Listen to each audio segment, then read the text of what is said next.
Hey there, Silver-Tongued Devil here, and in this live stream we're back on In Death Unchained. I would have continued my season run with the bow from where I last left it, but this is not where I last left it.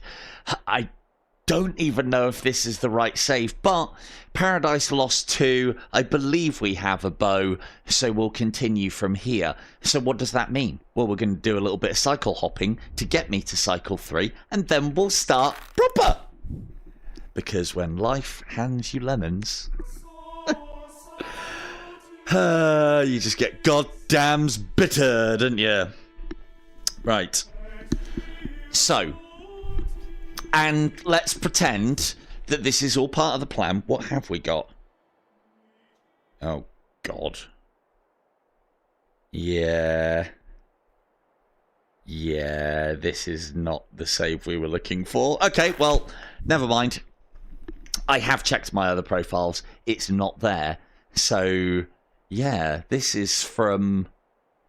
will probably be some of the testing that I have done up until this point. Oh, and we've also lost a hell of a lot of life as well. Hello, Vega. So this is going to be about... This first part is going to be about rooftop hopping and recovery. Now, Paradise Lost is not a good place to recover. I'm pretty sure we were at full life and we were at like 1.1 million. But anyway, doesn't matter. We'll crack on from here. I'd complain to Super Bright, but I dare say nobody's listening. So, first things first, what we're going to try and do. Yeah. No, but we'll get it back. We'll get it back easy enough. So, right, first things first. My rooftop hopping has got extremely good through all the Mortal that I have been playing. Let's see if we can get up there. And then up here. I get the impression now that it's going to make my Fletcher play even better because I just know so many good routes for rooftop hopping. Now, what is rooftop hopping? Well, it doesn't necessarily have to be on rooftops. However, there are places that you can go. Well, that's a good start. There are places that you can go within some of definitely the more difficult levels, i.e. Paradise Lost, where you can avoid a lot of the enemies. You just saw me do one of my infamous, world famous, I don't know, routes, where you take a shot up to there, and then you come up to there and you shoot across to here. The reason why it's a safe route is a lot of the enemies are out of range, and even if they have sighted you, they can't get a line of sight on you to shoot you. And if you move through the level quickly enough, hopping is required. If you move quickly enough, then even if enemies have done that wind up and started to target you, by the time you move further into the level, thanks to the rule of 17, which I'll explain as we go, they despawn, which then means that they can't shoot you, and they're also then, if they were to respawn, de-aggroed. So that's something we'll cover as we're going. I need to recover though. These are not the arrows we're looking for. I tell you what, we will get some free points whilst we're at it though.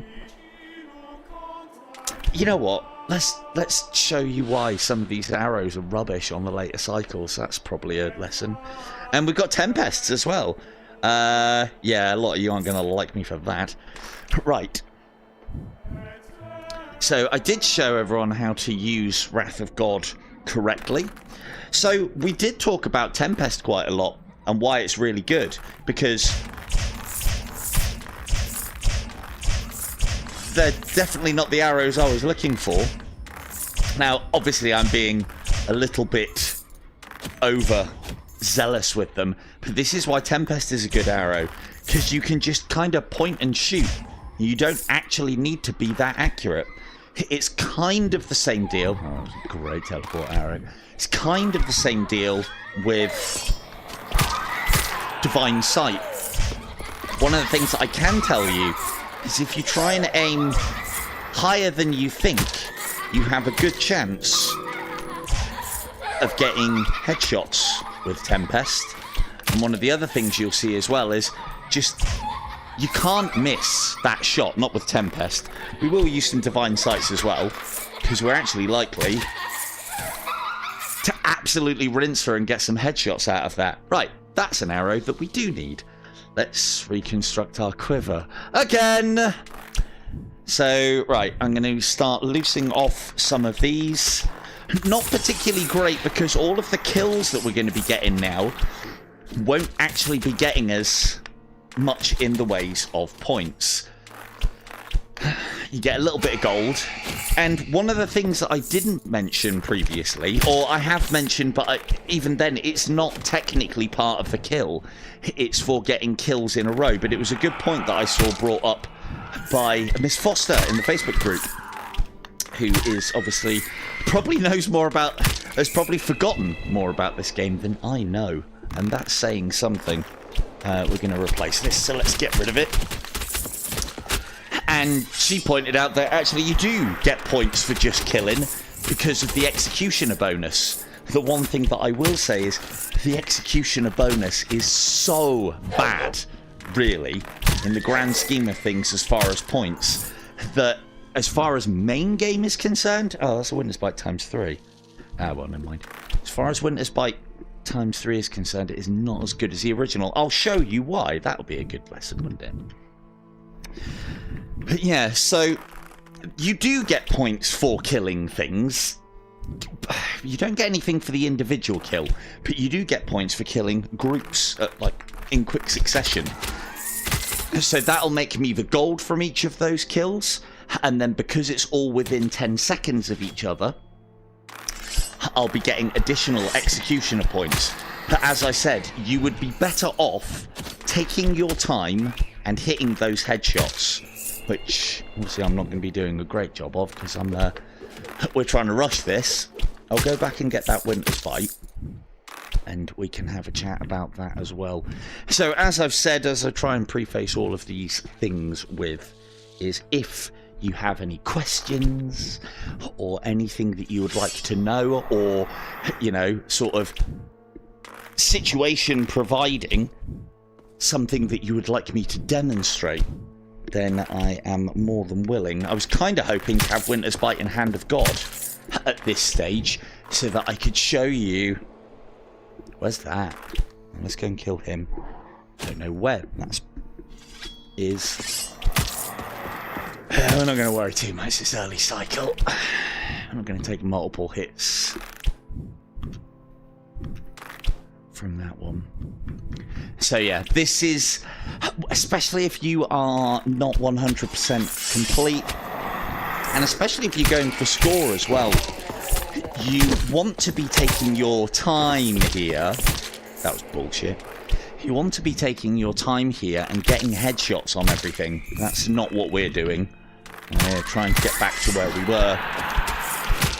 To also note that I am using a massive amount... Hello, weebs. Massive amount of slow time, as per usual. Everything should be synced up. Note, look how high I'm aiming. Oh, fuck off! I'm trying to do an example. Look how high I'm aiming with those Tempests. And the reason being is because you can get headshots out of a Tempest. Not usually on these, but like normally that would be a hit there. I'm aiming quite high to try and go over his head. The best way to do it with Tempest, the best way to get headshots, bear in mind, because it's kind of... Are you coming up here? Because it is a nice big hitbox for you, firing down on enemies so that you can actually only hit their head first is a really good way to get some long distance headshots. Now, you don't have to be directly over the top of them, but being down at an angle, I mean... Well, there you go. Maximum range of Tempest achieved.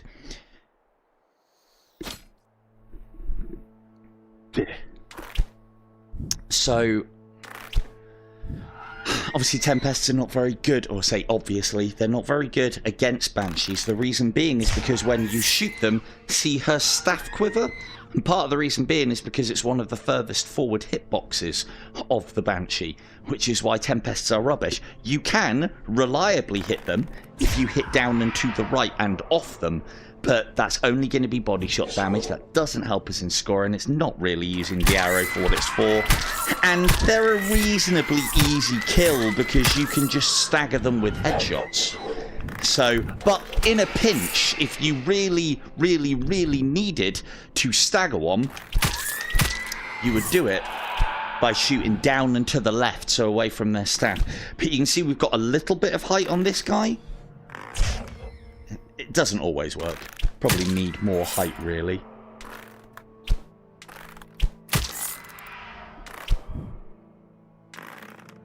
One of the other things you can do is kind of put your bow up as well. Oh, well, we're out now, so... Demo over. You'll have to pretend that it worked. There we go. Done. Easy. But yeah, firing... As a general rule, if you fire down on an enemy with Tempests, enemies providing... Because if you imagine they are a group of hitboxes... The head hitbox, the body hitbox, and then there'll be like weaponry. The weapons are represented by hitbox, like their shield, and so on. I think we've got everything from here. Was there a quiver in here? No. Come on, let's just get out of here. We're on recovery. I think the hand of... Well, we'll see. I don't think this is the same save folder. But it's replaced the one that I had, at least. It could have been worse. It has been worse in the past. I do find this usually happens after updates and such, or at least that's been my experience with it. I don't think I need to tutorial anyone on Gabriel unless you want to see it. I'm just going to try and get through him fast, but with lots of headshots.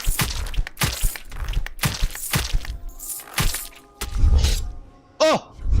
Cheeky boy.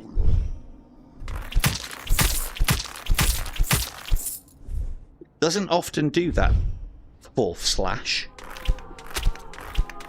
Even when you're out standing proud in front of him. That's quite a rare one to see.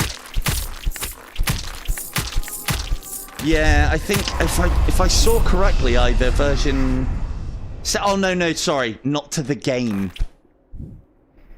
It might mean nothing. Don't know. Not to the game, no. To the quest. Shouldn't have affected things, but it looks like the save that we did have has reverted. So I'm going to get through this quickly. Abyss is actually quite an easy level to rooftop hop. We've got our life back to where I wanted it now as well. That was not the shot that we were looking for. But again, because there are lots of roofs, staying on top of these roofs and bouncing from one to the other, that was terrible. I'm really bad at rooftop hopping today. Did see that blood though. And what you want to ideally do is teleport up high and then make sure your next shot is lower.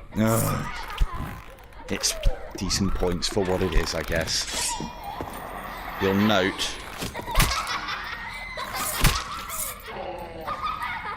I mean, I haven't found that yet, but the night is young.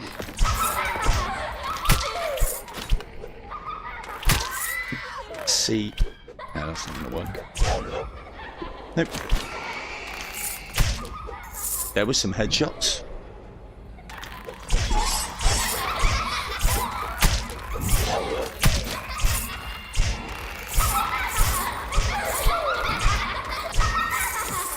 Oh, great arrow!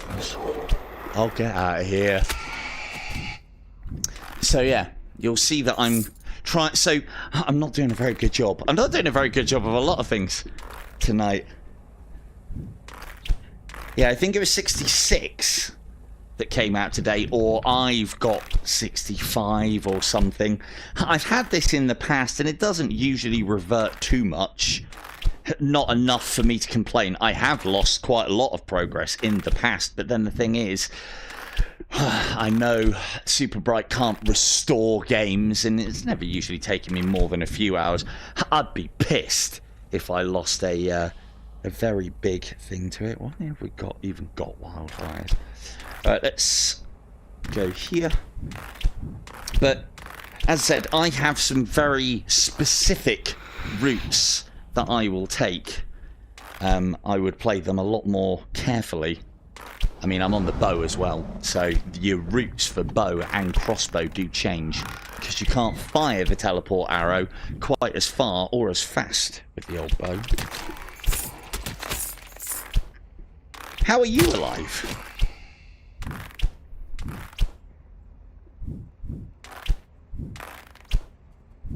Oh, okay. Maybe that's what it was then. Let's have a look. There we go. Hand of God. As requested. Well, at least I can put Hand of God into the right slot today. Or this time round anyway. Right, what we like on life? We're full on life again, so that's a good shout. I feel like I might have got some holy armor at the last end of the last one. I don't know. It's one of the worries that I always do have as well, because I play multiple games and multiple types across different profiles, and I always worry that, I mean, I haven't really I've never lost saves. Actually, that's a lie. I've lost a particularly good scoring session, or what I thought was a good scoring session, a long time ago on Siege of Heaven, and that was because I found that I'd put my headset down outside of my Guardian. That seems to be a big one, which is why, if you have a look at my Guardian, it should show up when I start getting towards the boundaries of it, you'll see that although that's the corner of my room, that's where my headset rest is. So right here. And so that's why I have this big, bring it up again, so I have this big Guardian, so that's through the wall. It doesn't interfere with my play, but it means that even if I put the headset down in a resting state where I'm in the middle of something, it doesn't go outside of the Guardian. I don't know if that's still a thing. It definitely was with the original quest, and I found it happened on the quest 2 as well, so I've always done it from that point onwards. But yeah, rooftop hopping is something that I can show better with the old quest.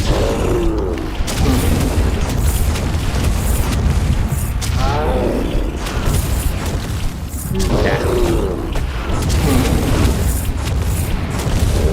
Ah, almost. Almost. Oh, well, that's what the extra life was there for. Again, more dicking around, not using slow time. As you should.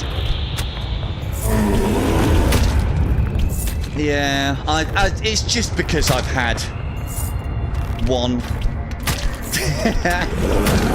Yeah. I'm sure we'll manage.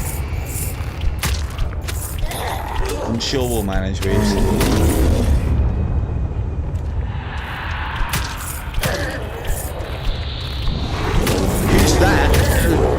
It probably would have been... Ooh. There's no one in here with me. I don't think there is. If there is, they shouldn't be.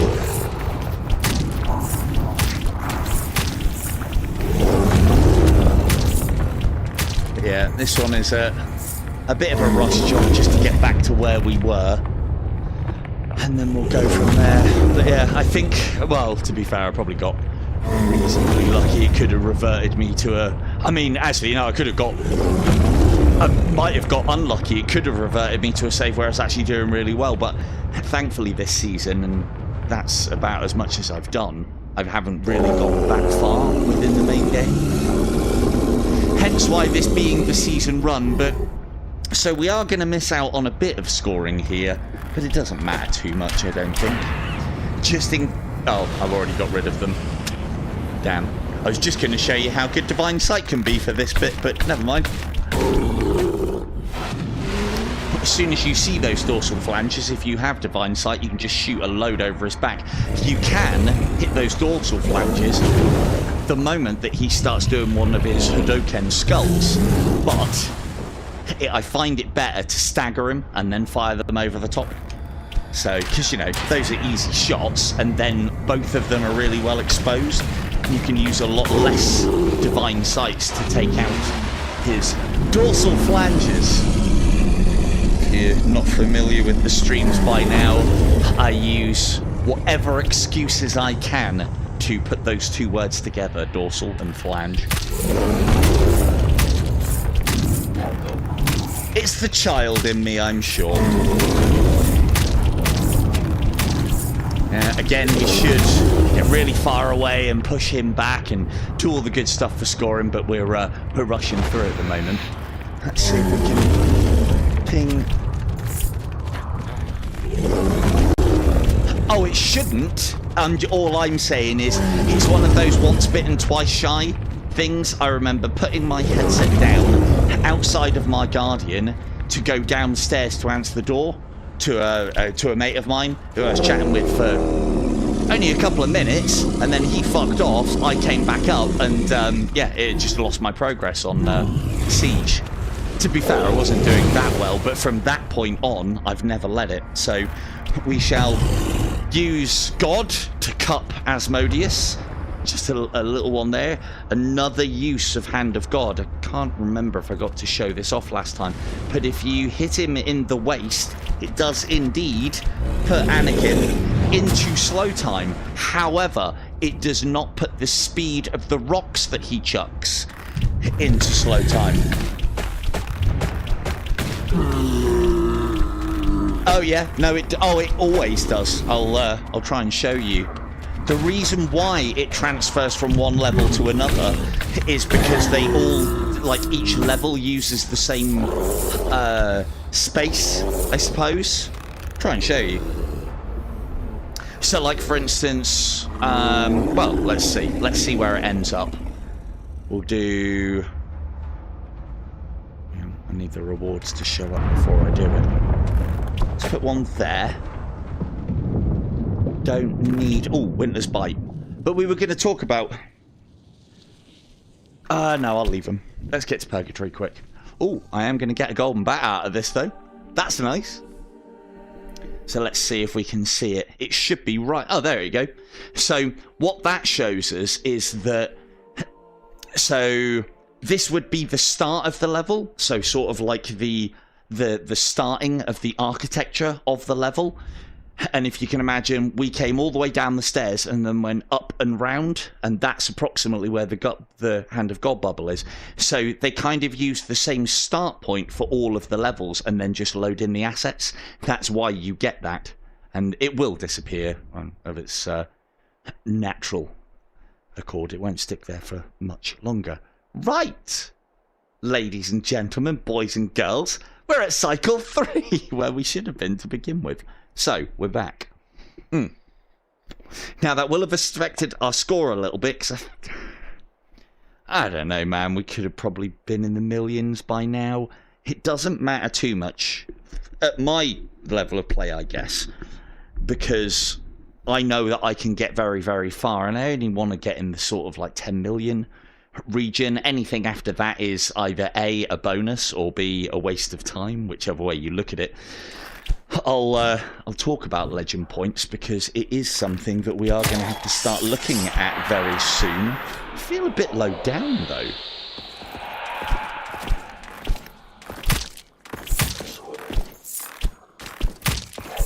Oh, okay. Sorry. Well, I'm not playing very efficiently at the moment, but we'll go back to that.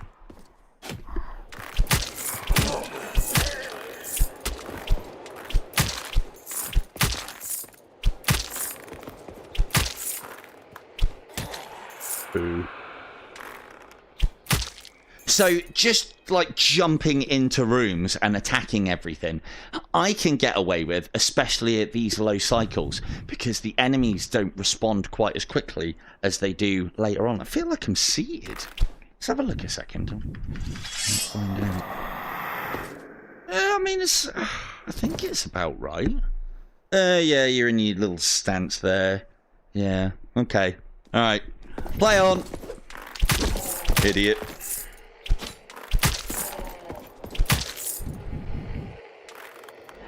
So, at this stage where enemies at these extreme long ranges are only taking one headshot to take down, we do need to try and get that headshot.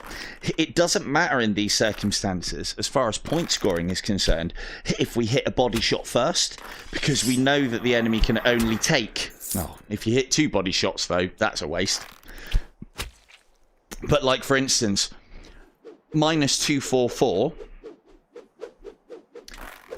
And then now, if we hit the headshot, that guy hasn't got 986 hit points.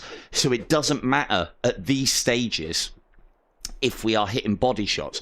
But you want to play in such a way that you are always trying to hit headshots. Because when it becomes important, like for instance, there will come a stage where an archer can take 2 headshots before he dies.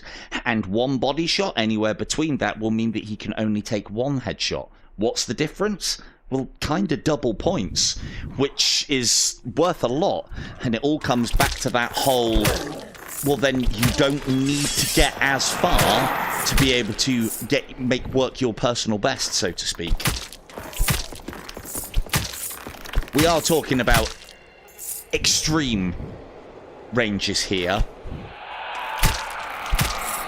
That's right, Weebs doesn't mind. He's got the Pico leaderboards probably all to himself now. I've got a funny feeling that, well, I don't have a funny feeling, but I would imagine that when the season comes up, after the work that I've put in on various things... Woo! We could compare longswords instead, Von.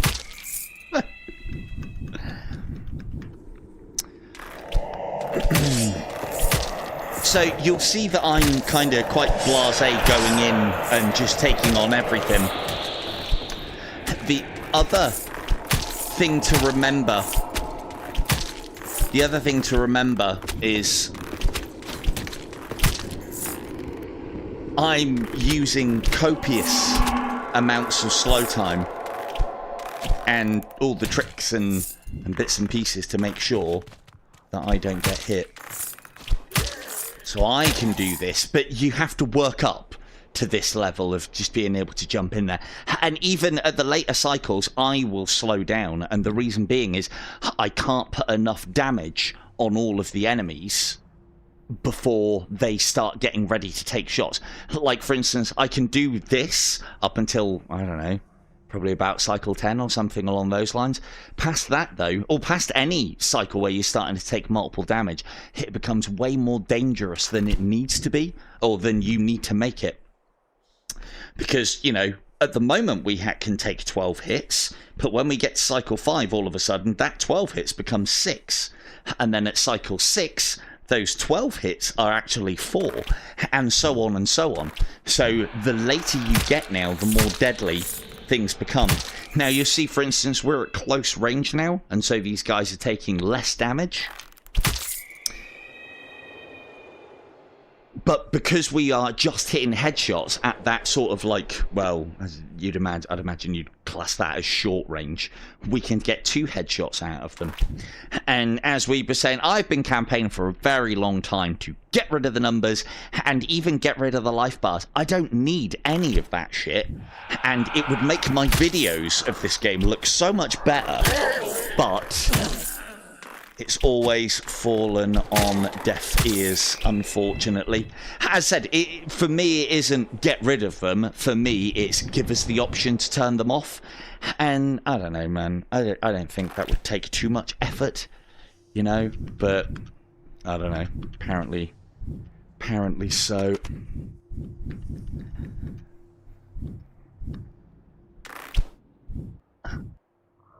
Well, yeah, it's longsword's pretty big. Yeah, but she's a staff girl, you see, and I can never compare myself to a staff. Not with both hands. Anyway, right. Ah, but you may be bigger in one department, but I am bigger in another. In eyeballs, I can see the pits. I was sulking a little bit. So, here we are at pit. So this is at cycle 3.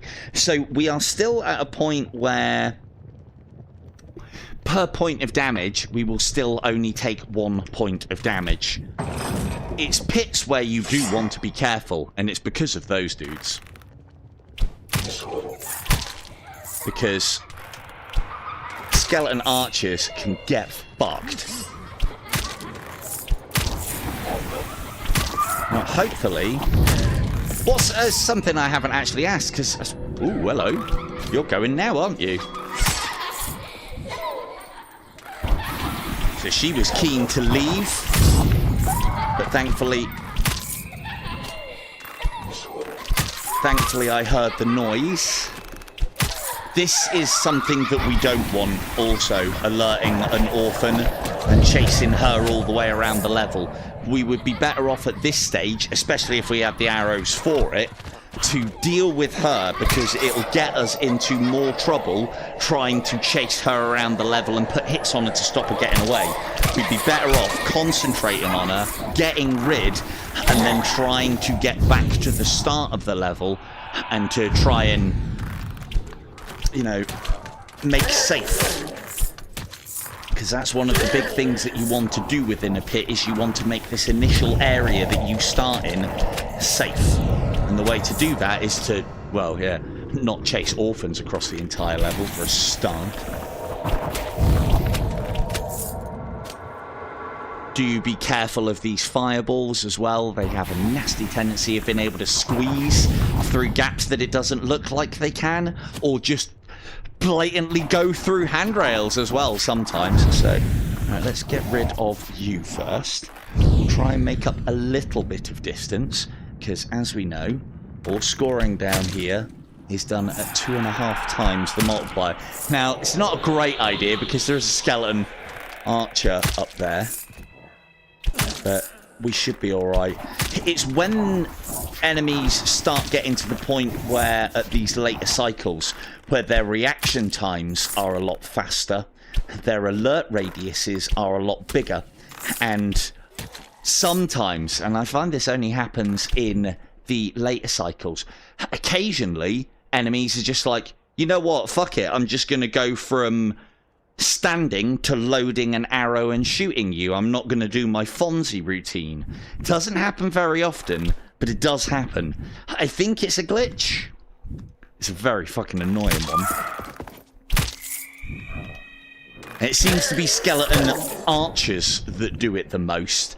And also I've seen them just tank headshots and still get their shot off. That's really annoying also. But anyway, we continue. So, do always like to put a lot of time into pits, because these are the places that initially when you play the game you should be scared of, but it is the juxtaposition, I suppose, of it. Probably the wrong phrase or term, but it starts off as the place that you are most afraid of, and then becomes the place that you need to be and need to become familiar with, because this is where you get all of your point scoring done. This is where we want to be concentrating on getting headshots. 2.5 times is a lot of points. And also, as I have confirmed most recently, that 2.5 times bonus happens with the marksman category, so your headshots, and it also happens, oh hello, it also happens with gold. I hate you. I hate you and you. Stop trying to hem me in. It won't work. These are situations like that there, having an archer duel. Now, at this stage... Hey, Ray. Yeah, it's... I don't like any of the pits, if I'm honest with you. But this one I am very familiar with, because it was this pit that was the first pit runner pit. So, yeah, this one's... I know you don't like it. It's probably my favourite, if I'm honest. Stray arrows Like that one that I purposely shot past his head, flying off into the background there. That's what gets you killed in the pits, because it brings guys like this from way back when that are spawned into your immediate vicinity, and that is never good. Never ever. I don't really want to shoot him because he's really close. I want to get that one. So there we go. And let's look at that bullshit.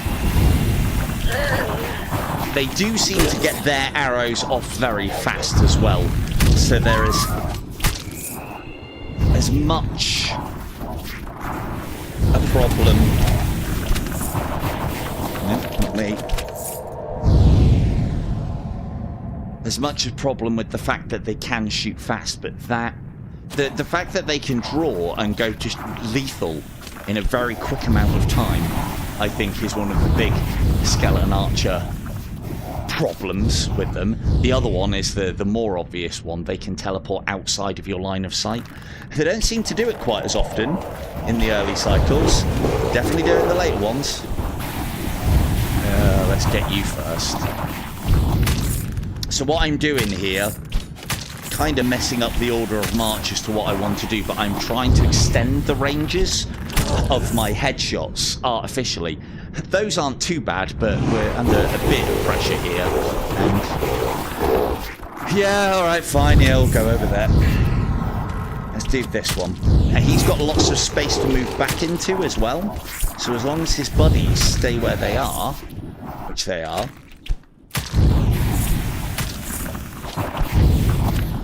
Oh, that wasn't far off. That was. All of these stray shots that I'm just nonchalantly firing down the corridor, this is how you get swarmed. This is why you get ghosts just floating through walls at you. The way to stop doing that is when you take, like, if you are a crap shot, just like me. That's a good example. Right in her face there, couldn't get me because I was staggering her with arrows, even though I didn't kill her with the initial arrows, because I didn't hit her in the white spot. You can still stagger him with multiple arrows and stop them getting you. Oops, okay. Yeah, these are not the ranges that we want to be trying to get much further than that, but these will do. I'm trying to get through this reasonably fast, as well as a little bit of efficiency. So it's firing those shots down into the darkness that will get you swarmed down here. The best way to combat that, if you are a terrible shot, is like, for instance, I'm pretty confident that I can hit that guy. But note how the wall is behind him, and that statue. So even if I miss, I'm not sending the arrow whizzing down there, and I don't know what's down. Well, I've got an idea, but I don't know exactly what's down there. Whereas if I fire at him from this angle, it's very good of him to stand on the candles, I thought, as well. What a great example you're making.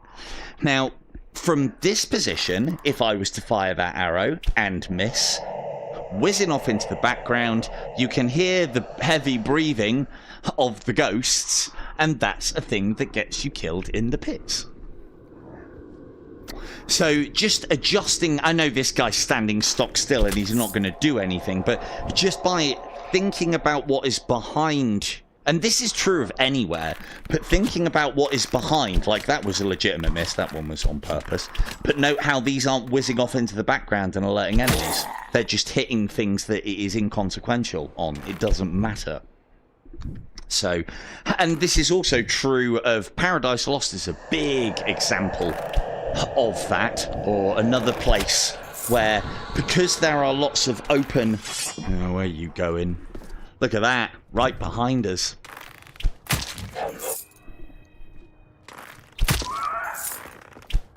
I don't think skeleton warriors teleport behind you. They just teleport like that, right up into your face. Skeleton archers definitely do. So this is another good place to get headshots from, but note how they all scramble underneath me, so that doesn't make those headshots very long. Let's see. Let's experiment. Okay, those didn't get any headshots. You guys are terrible.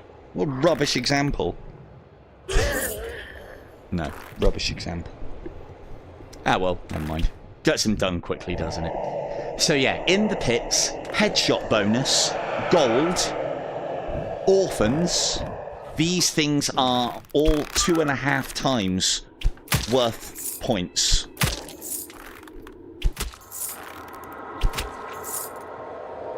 I've had it multiple times. I think part and parcel of it as well is... well, actually, watch Camille's stream where he died whilst... Or where he took silly amounts of damage in the pits when he was last season and he was on cycle something stupid. And watch the skeleton archer teleport behind him. Now, whether it's because the skeleton archers have a longer flash to bang time on where they are choosing where to teleport within the player's gaze, and then they leave it longer to do so, or whether they genuinely, and I do think they can, actually decide to teleport behind you. But I've definitely seen it. So, but then things do change from season to season. You know, we're on new hardware now as well, so that is a factor. I don't think it will make too much odds. Okay, so here's a discussion that we can have. Why do you take, at these higher levels, Winter's Bite 3 over Winter's Bite 1? Let's see if we can make them teleport behind me. So looking forward, they're behind me. Looking this way, they should teleport into this area. Come on, lads. No? Just not interested. Ugh. Ow, my arse. Oh, that's right in my arse. Right. Now, is that guy... Now, I heard that guy teleport. Is he in front of me? Nope. Is he behind me? Yes. Now, as I have said previously, there is the possibility that as I was teleporting down, he chose that area as I was moving. He chose that area to teleport. And if that is the case, it seems that skeleton archers are more likely to do that than any other enemy in the game. Maybe they have a slightly quicker teleport, or maybe their action is more delayed. Are you going to fucking do something? Come on. I'm trying to make an example out of you.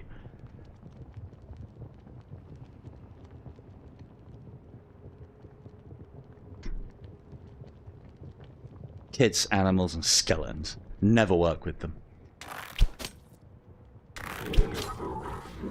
He teleported, well, into my vision.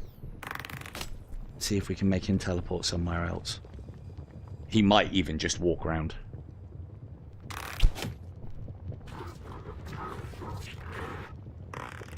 Now, the thing is, I was looking there before as I fired the shot. So, this is what I'm talking about in that normally you can predict exactly where an enemy is going to teleport within your field of view from when you have alerted them. But that field of view could be different to where you are looking at the time. However, skeleton archers just seem to be built differently.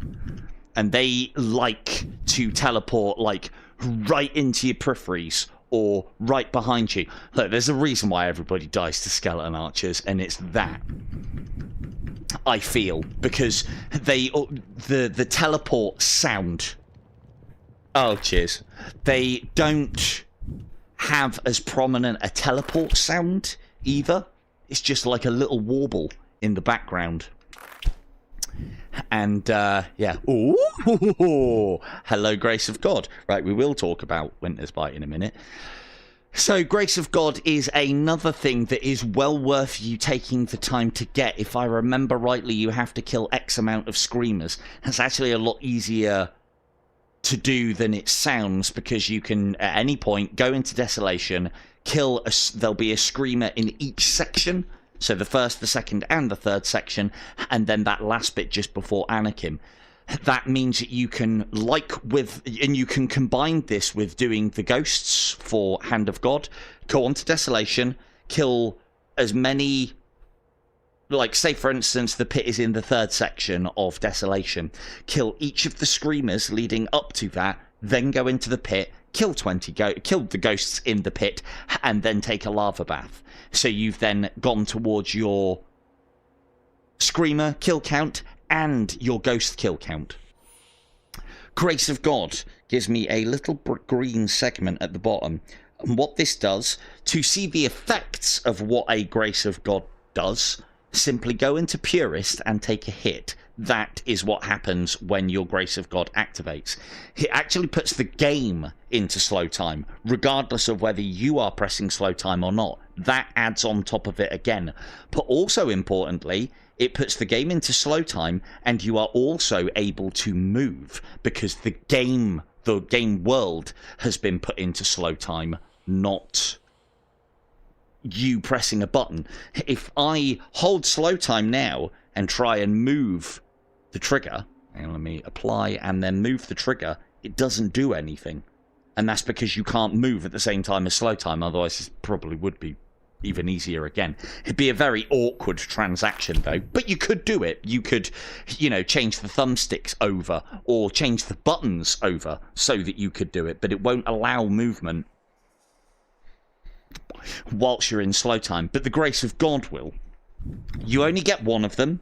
They basically are an infinite number of damage as well. So even if you are on cycle, what a fatal hit would give, is basically, it has the slow time effect. It does an unholy wind hit out as well, which actually destroys all projectiles in its radius and pushes a lot of enemies over or back.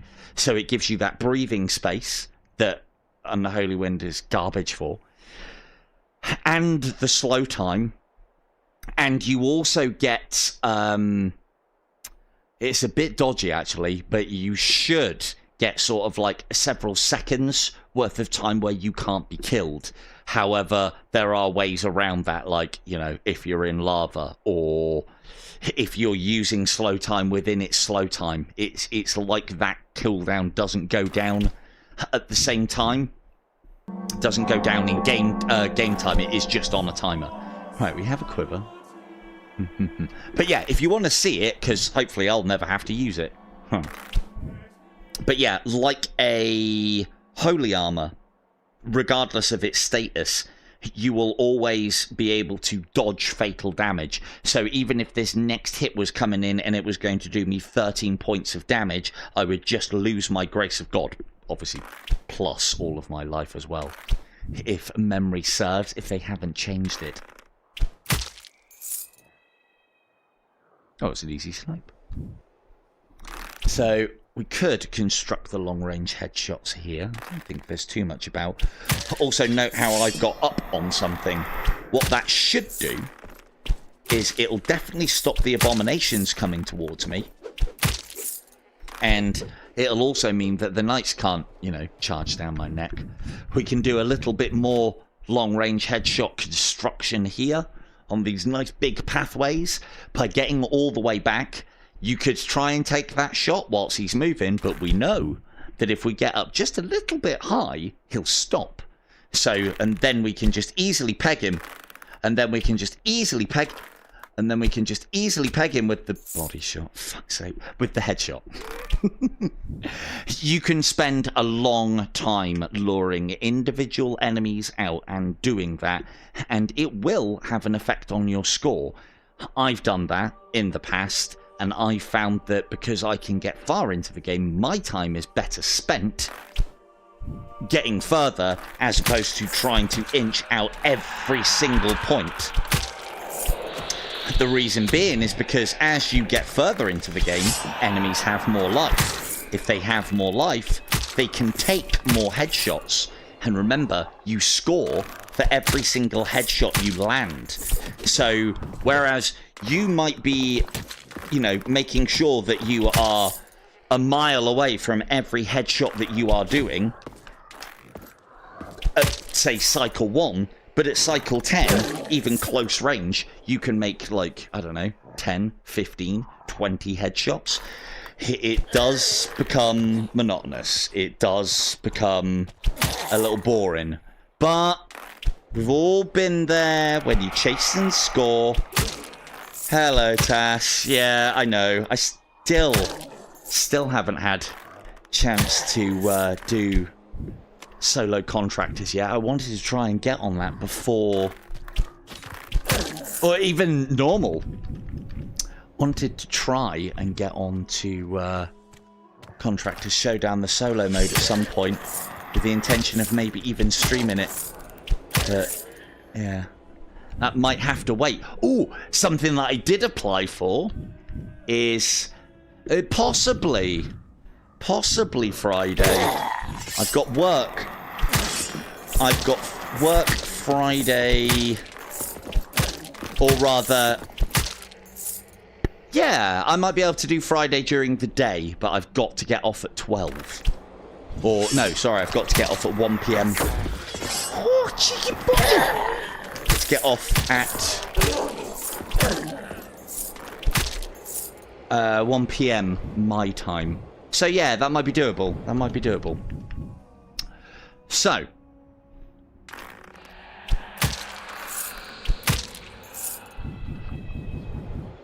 I wouldn't be streaming on a Friday. I mean, you're more than welcome to, and I'll come and join you, Tass. I've got no problems with doing that. But I won't be. I only stream on Wednesdays and Saturdays, and I've got this Saturday off because that's a good headshot. These are the fights that you do not want to be having. I don't want to be dueling those guys at these long ranges because they're a better shot than I am. Let me double that up for you. Right. What you can do in these situations, because this is the classic IDU problem, I think, is archers in the back, and knights and abominations trying to ram your shit in. This is the classic. Well, what do you do in this situation? Like, there's a cheeky little guy around the corner there. Let's say you're not quite as good as dodging, you're not quite as good as slow time, and all this is happening, and it's just too much. So you just run. You do what I would do in that situation, if it was higher cycle, and you run. And you keep running until they've stopped. And what you can also do is if you go into another section, if you get far enough away or go into another section that is populated, these enemies will now be active within the game, causing those enemies to despawn. If we now go back, oh look, not only is this guy where we left him, he was trying to teleport down our throat as we were trying to get away, but he has been de-aggroed. Note how he's now having to draw an arrow after doing his Fonzie impression, giving us plenty of time. Like, this is a better scenario than what we had. The archers are in the front. If we can peg both of those before the knights start coming towards us, preferably with headshots, then we've got some range on them and we can start raining in those headshots. And this is all points. That's not. All points. That's not. There we go. And again, I could have made that even better for myself by getting up here. It's a dangerous game to fight knights like that, though, because they will throw axes. And those axes are always accurate, always on you. They always throw them in the same way as the arrows are done from... Not always. If you're moving, they'll try and... In fact, I need to test that. The problem is, when you are up high, you usually don't have the ability to locomotion. I've already shown you how you can dodge arrows by either moving from standing still. When they fire, you move, they can't hit you, or moving when they shoot, you let go. And then that means that where they were leading the arrow to is not where you are anymore, so it will miss. Ugh. Again, even little situations like that. I've done a little bit of work. I've killed some guys, but I've now aggroed them, which means that that situation around there is not particularly ideal or easy. So we'll just fuck off. Go all the way over here. One may even teleport to try and, like, catch us on the way out. But this is sort of like the most fundamental and basic thing that you can do. It's easier than teleport trapping, which I'll show you in a minute. And we will talk about Winter's Bite. I am getting to that. Just keep on thinking of other things. But I've gone all the way over to where you've either got to come far enough away from the enemies that they despawn. There is a range on that. It's probably like 150 meters. Or get close to another bunch of enemies, because you can only have 17 enemies spawned in around you at the same time. So if we now move away, we will note that all of those enemies will still be in the same place if they've moved out of position. But they'll all go back to, note how these two guys had their arrows drawn and were shooting at me. Now, they got to do their Fonzie impression all over again. Hey! And it just makes our shooting that damn sight easier. Hello. Fonzie, is it? No. You knew, didn't you? Okay, no one back there. So, I was going to try and show you some teleport trapping. So that's one way to deal with situations, and it does happen. It happens a lot. We've all been there where you are being attacked by enemies in melee, and there's guys in that back line shooting at you. Yes, they can, but you are better off just leaving.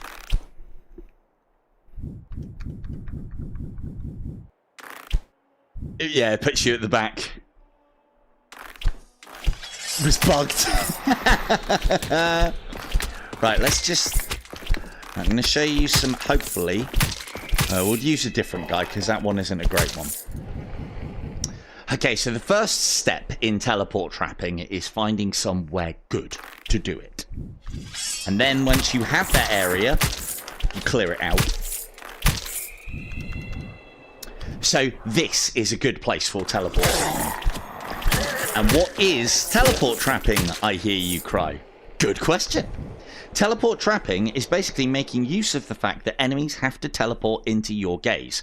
So let's get this guy to either draw an arrow or do his Fonzie impression. Hey! And then we move out of the way and we look somewhere within this corner. He will have to teleport into our field of view, which then means that we can take him out. Didn't go through his fucking head. At our leisure. Now, let's try some other enemies. Ooh, he looks like it'd be quite difficult for me to take those two on by just jumping in there and smashing arrows in their face. Let's fire an arrow to alert them. Run back here and look here.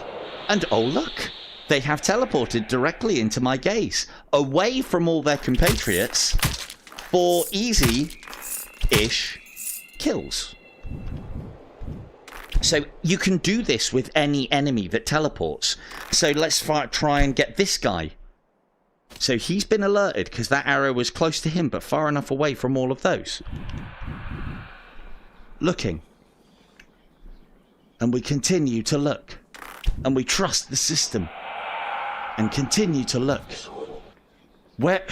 You're not even the right guy. So we probably alerted two. But this is why it is also quite a nice and safe way to play the game. Is you alert one. If you can get visual information on the enemies, then you can see what you're alerting and from where. One thing to note though, this is like returning to a lit firework. Once you fired that arrow, he will. It was a different one. There are many reasons. Yeah, I think I alerted him. When you fire an arrow like that, as Weeble was saying, after a while, they will de-aggro. Yeah, no worries, Tass. Thanks for joining us. after a little while, they will lose interest and then eventually de-aggro. They'll put their arrow away and they'll go and do those things. If you find that arrow close enough, and the longer you play this game, the more you'll know that that has been close enough. Do not return to see if your work has worked. Trust the system, and if it hasn't worked, you wait. Or run really far away and then come back again to double ensure. Because otherwise, it's like putting your head back over a firework. Because that guy might be alerted, ready to teleport, and just waiting to fire a shot. In this situation, he wasn't, but he's still ready. These guys, so that guy's heard us, and that guy probably has now as well. So that was quite a few, more than I would like to deal with. But they've all teleported in. We're not going to be able to get this red guy, are we? What the hell? Stupid game. There we go. Right, he's been alerted visually. Let's get in here, see what he does. Sometimes they'll teleport to somewhere else within your gaze, but more often than not, if you trust the system, they will come in. And then this can make it so that instead of getting into those long-range sniper duels, you end up with quite close-range headshots. Yes, that will affect your scoring, but it will also keep you alive longer. Because, as I said, you do not want to be getting into long-range sniping duels with archers. What we want to do is...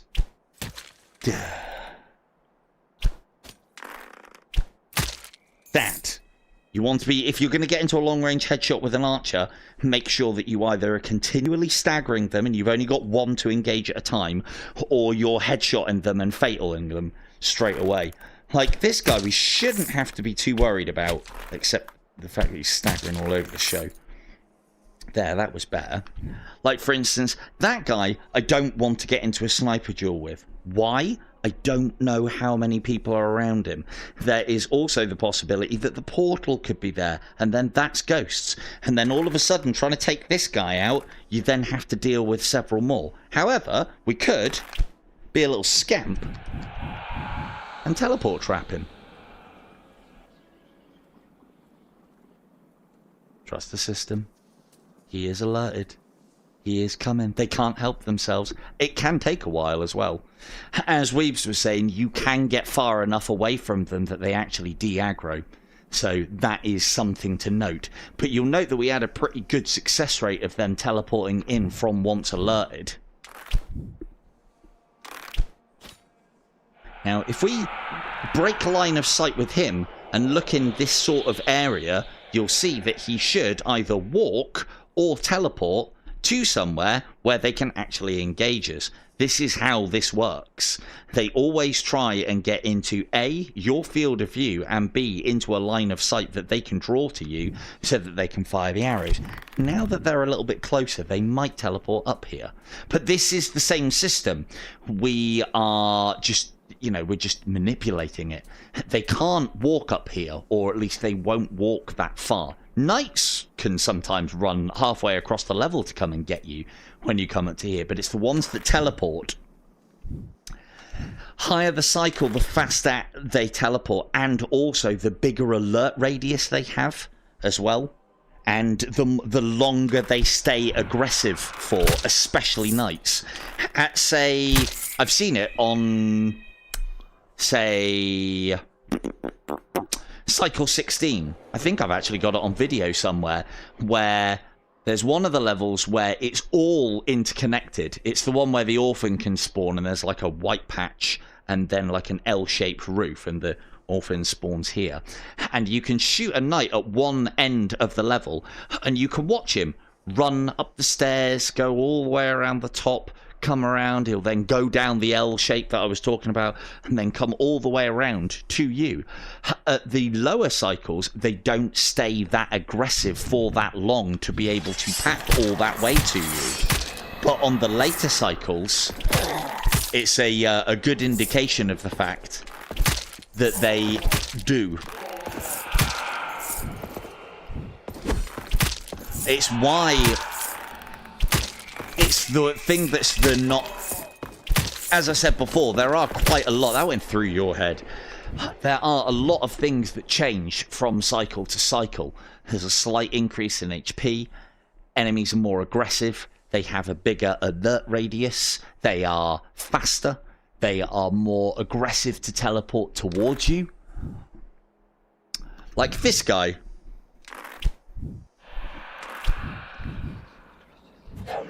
Now, he was quite close, so but he can't path to us, so he would never walk to us because he can't get there.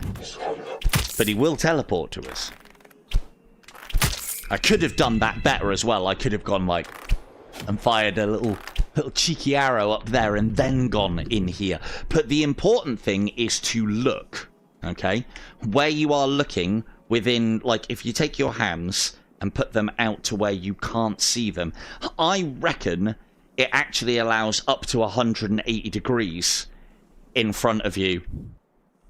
That's a glitch that Super Bright say is a feature. It's just basically they should be a red knight, but they're actually a white knight. Sorry, other way around. Scratch that, reverse it. They're actually a white knight, but they should be a red knight. So they said that it's to try and catch players by surprise. I don't think so. It's a glitch.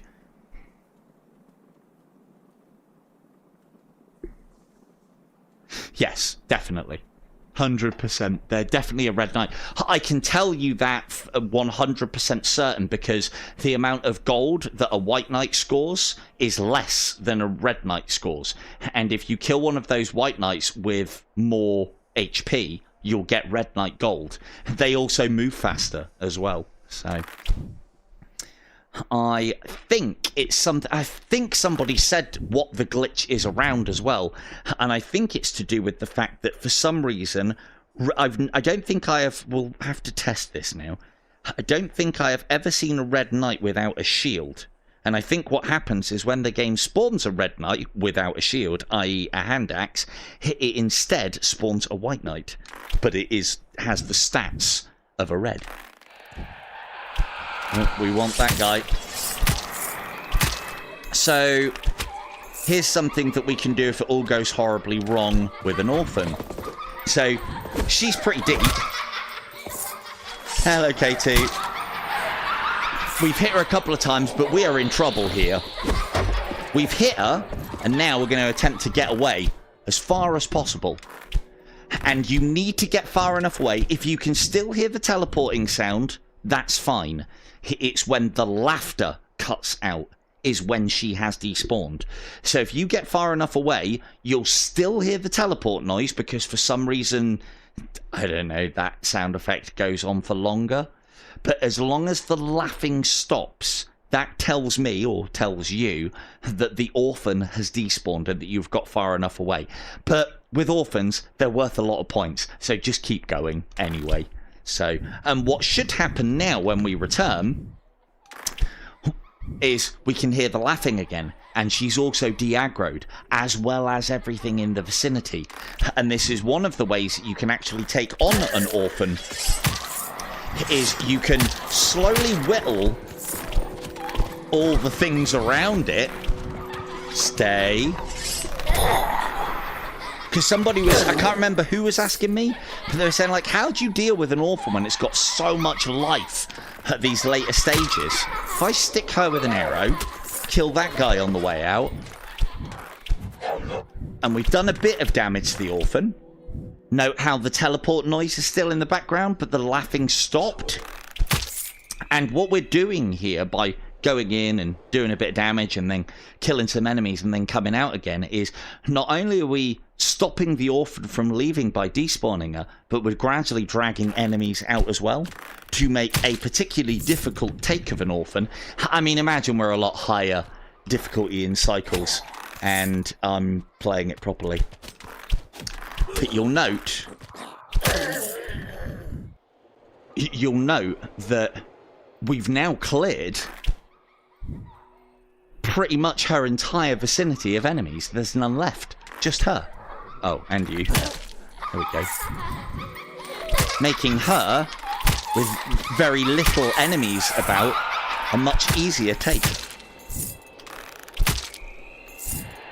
So, the other thing that I keep on... I will get to trying desperately to remember about Winter's Bite. But I got something else I want to show quick, and then we'll talk about Winter's Bite. Someone remind me to talk about why you take 3. It should be fairly obvious, because there's more ammunition in Winter's Bite 1 than there is Winter's Bite 3. Is this going to be a good place to show it off? I can't remember if I showed it off last time. You there! Over here! Thank you. So we know that if we get up on something, knights, or, like, you know, to a point where a knight can't... Oh, fuck's sake. It's more trouble than it's worth, isn't it? If we get to a point where a knight can't path to us, that's when they'll stop, and if they've got line of sight, they'll chuck axes. You're rubbish, mate.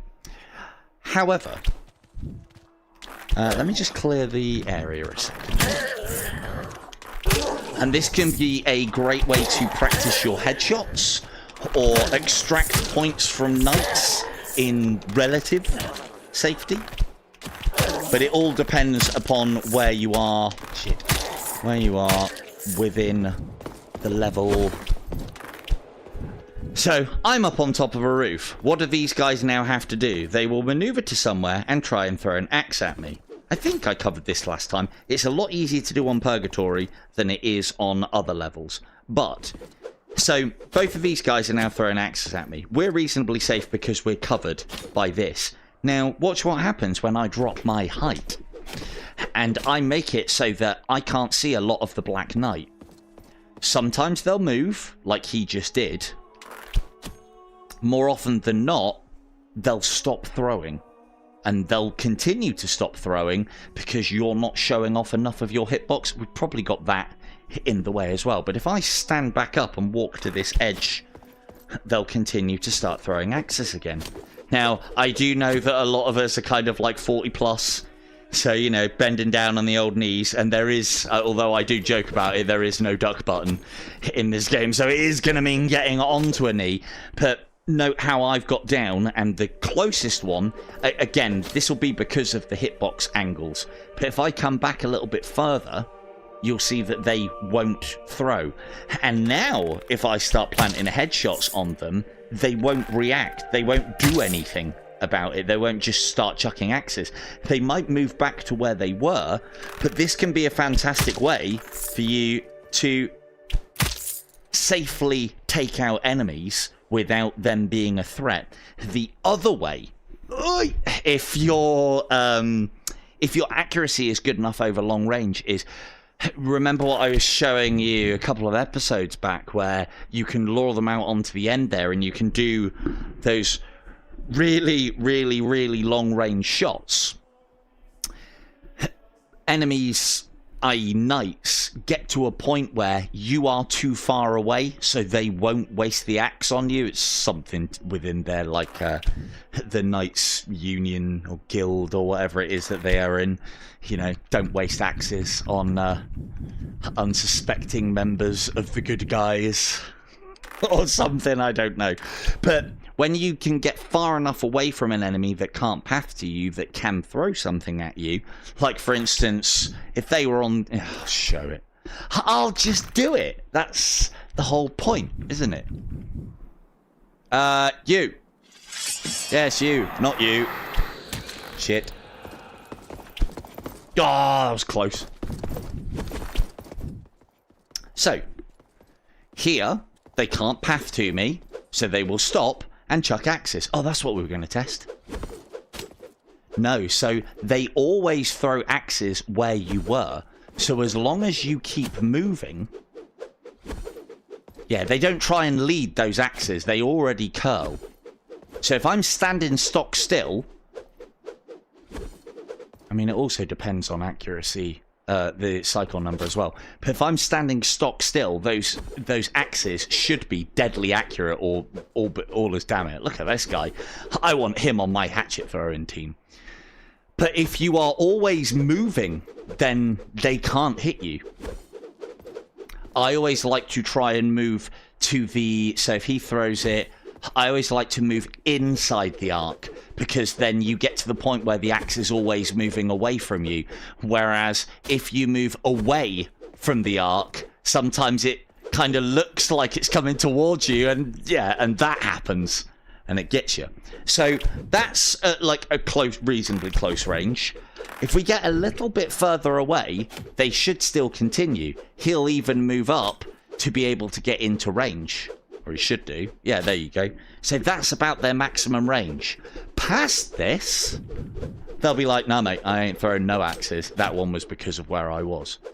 And even if they are alerted, which I can assure you they are still, because they haven't de-aggroed yet, they won't throw axes at this point now. So not only is this a good way to score points, but you can also do it, and we do need to make up some points, you can also do it in relative safety. Yeah. Yay. Yay. Come on.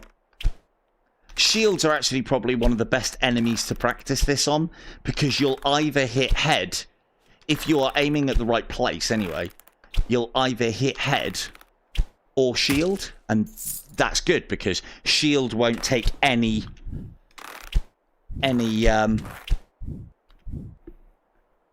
yes, I will do. Hello. Oh, okay. Yes, Nichols. Nicholas Video Corner. Nicholas? No. Yes, I will, N. There you go, name shortened. So, yes, bear with, and I will get on that in a minute. Because the thing is, usually I will do a specific live stream, and I have got a video up on the channel, and nothing has changed. But I don't mind explaining it, because there's a lot of things that I also... Nicole. Okay, cool. Nicole, it is. I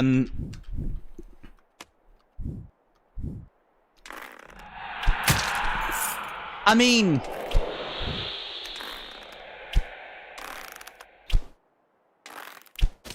I agree. Look at that one. Arrow in the wing. His adventuring days are over. Oh, don't want to know where that one went. Anyway, right, so legend points. How'd you get legend? Well, what are legend points for, first and foremost? There is a level up bar back at home base, which we could possibly go and have a look at. Remember those sniper duels that you're not supposed to get in and hit your headshots first time? These are those. The same. That's what you do, though, because that isn't a sniper duel. He's just dead. We don't need to worry about return fire. I consider myself lucky to get that headshot. But if it's not a headshot, I mean, there's two ways to play on that kind of aim. Jesus! There's two ways to play on that kind of aim. You either, at a higher level, you'll want to be aiming off so that it's either a headshot or nothing. But at the lower level, you want it to be a headshot or at least, at the very least, a body shot. Depending on how you're playing, anyway. Alright, let's get rid of these a second. And we'll talk about the legend points. So, legend points are as simple... So, what legend points are they are your reward for your progress during a season. Not your achievement progress. Your achievement progress doesn't get wiped. Your achievement progress is always safe. That's something that I will say. But runs that you have from one season into another will still be completable, but they won't count towards... So, like, for instance, I couldn't have a save... Oh, I need to do a battery change, bear with. I heard it ping. I heard it. I couldn't, say, get up to cycle 20 with a score of 45 million, save it and that be my score for one season, and then just pick up where I left off next season and be straight at 45 million. Your save will actually say, this is a save from last season. It won't count towards the leaderboard no matter what you do. So that's a first and foremost. The way that the legend point system works is you will get an amount of legend points based on your standings, not your latest, but your best. Cheers, Weebs. I heard the beep on this occasion. You will get a amount of legend points based on your best score within the season of a particular discipline.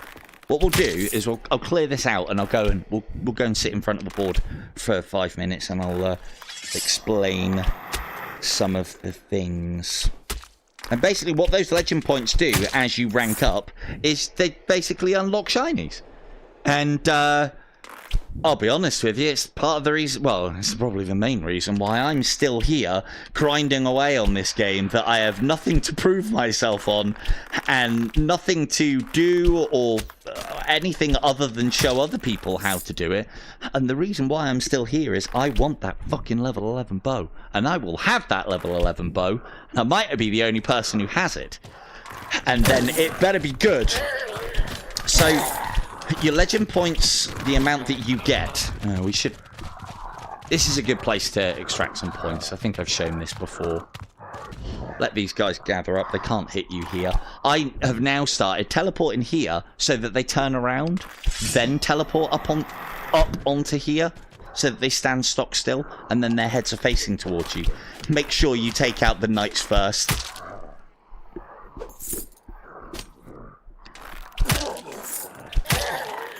Let me just finish these up, and it's probably best that I explain a lot of this whilst we're on the board. So, it's your best, you will be judged on your best rank within a leaderboard. Ooh, look at that. Can you see that? All those E's and A's and Jeffs and K's, that started coming up quite a lot. Something is wrong with the code.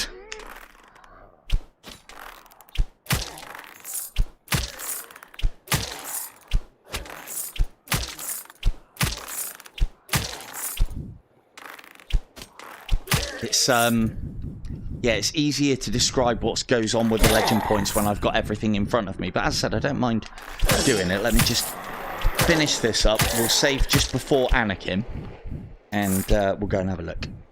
But yeah, your rank.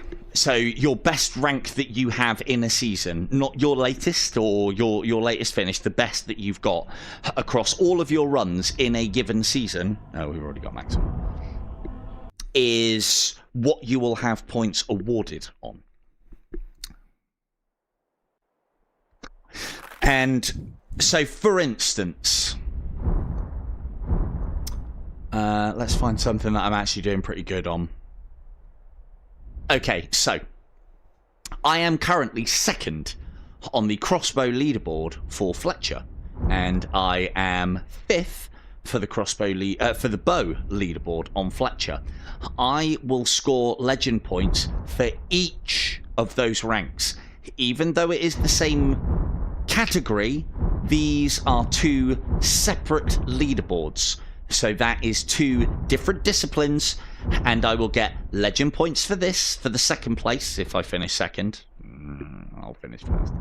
And I will get legend points for here. Now, if it wasn't for Mr. Courtier calling me out on the whole mortal side of things and various other bits and pieces, then I would actually be quite happy with second. But things have been said, stones have been cast, things must be, people must be put to right. And so, like for instance here, I could spend a lot of time taking mops off of the top there.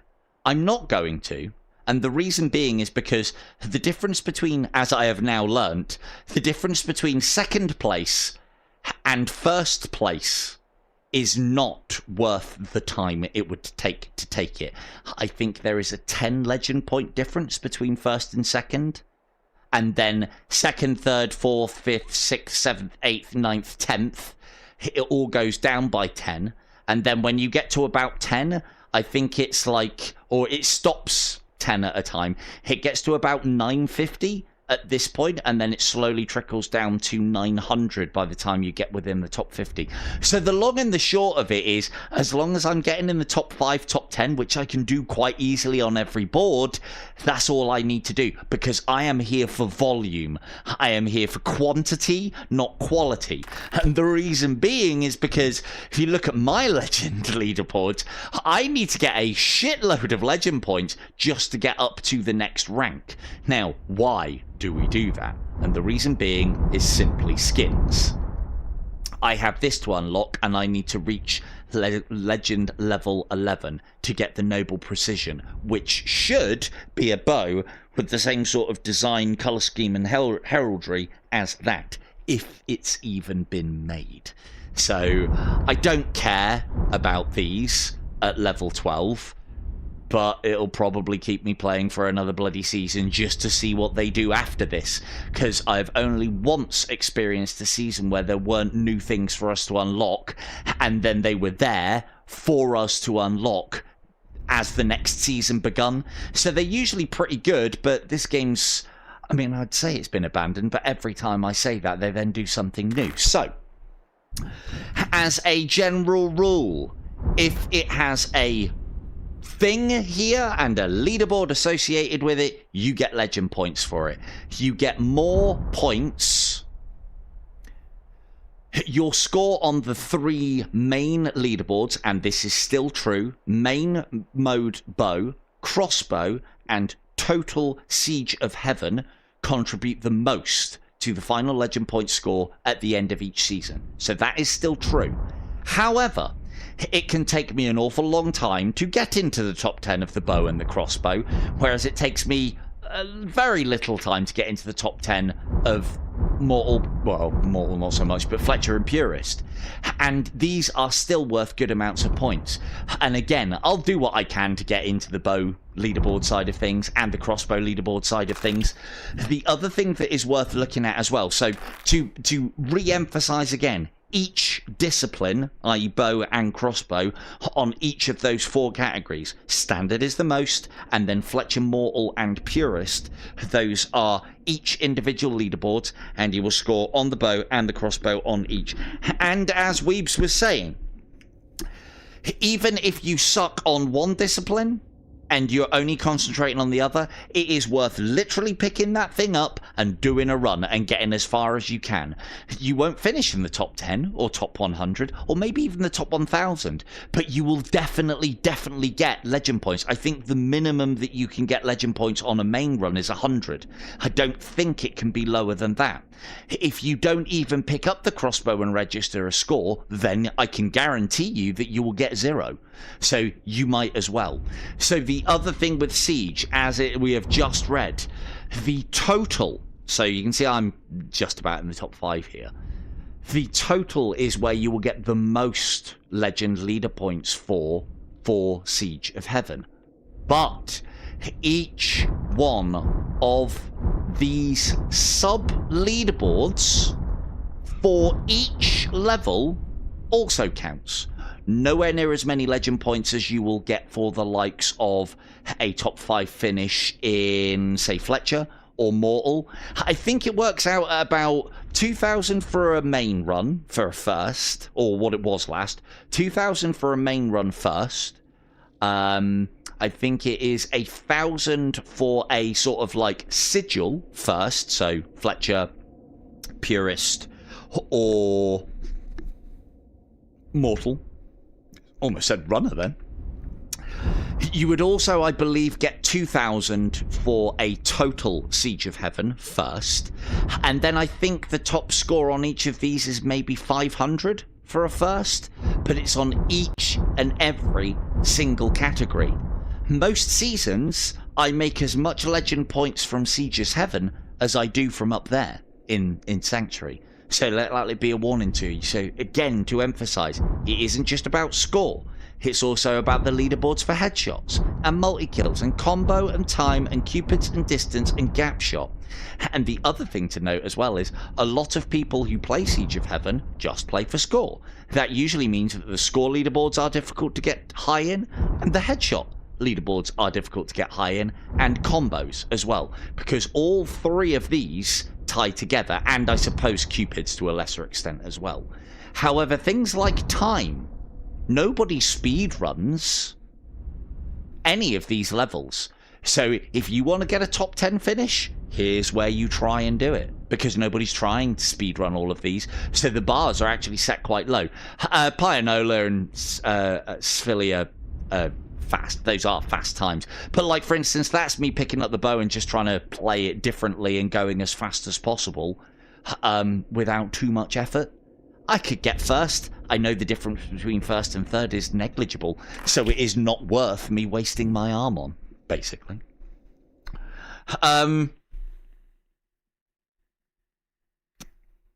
Yeah, I think that's all I have to say about legend points. Who would have thought? So, let's get old Annie Bobs done. But yeah, if there's anything that you don't understand, Nicole, please ask. I will endeavour to explain.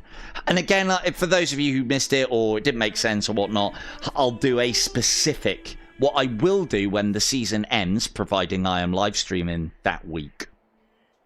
Here's what I usually like to do, is a stream which will be like, oh, I haven't done anything. I haven't done anything this season. What do I do? What do I do? And I'll try and show you how to best use your time to get as many legend points as you possibly can. If you start now, you'll have a lot more legend points than if you start a couple of days before season end. Usually, bear in mind last season we got fuck all notice, but usually you have between, I don't know, a week and a couple of weeks season's end notice. In the past it has been as long as 3 or 4 weeks, I think.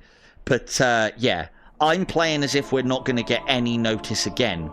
I lost out on a lot of legend points because of the fact that the season ended abruptly, and I've been a busy boy and I haven't had a lot of time to play on the leaderboards. Anyway, right. We have Winter's Bite, we have Hand of God. We are going to Snow Globe Anakim. Now, first important lesson. That's not damaging Anakim. And until he faces towards you, the tick damage that's coming up does not count. This is part of the reason why you want to try and hit Anakim, especially these early cycles, a little bit later to guarantee the first 2 cycles. Try and give you an example.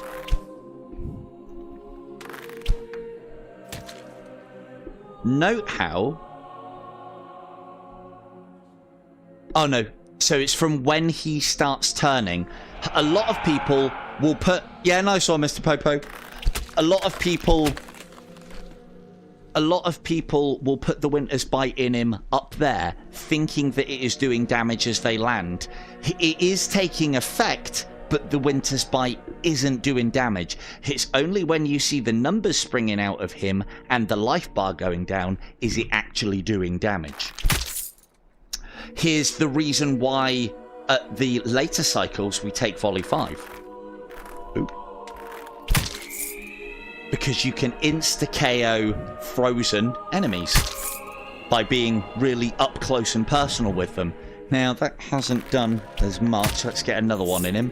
That headshot will stagger him. This might even proc off the next wave, which was not my intention.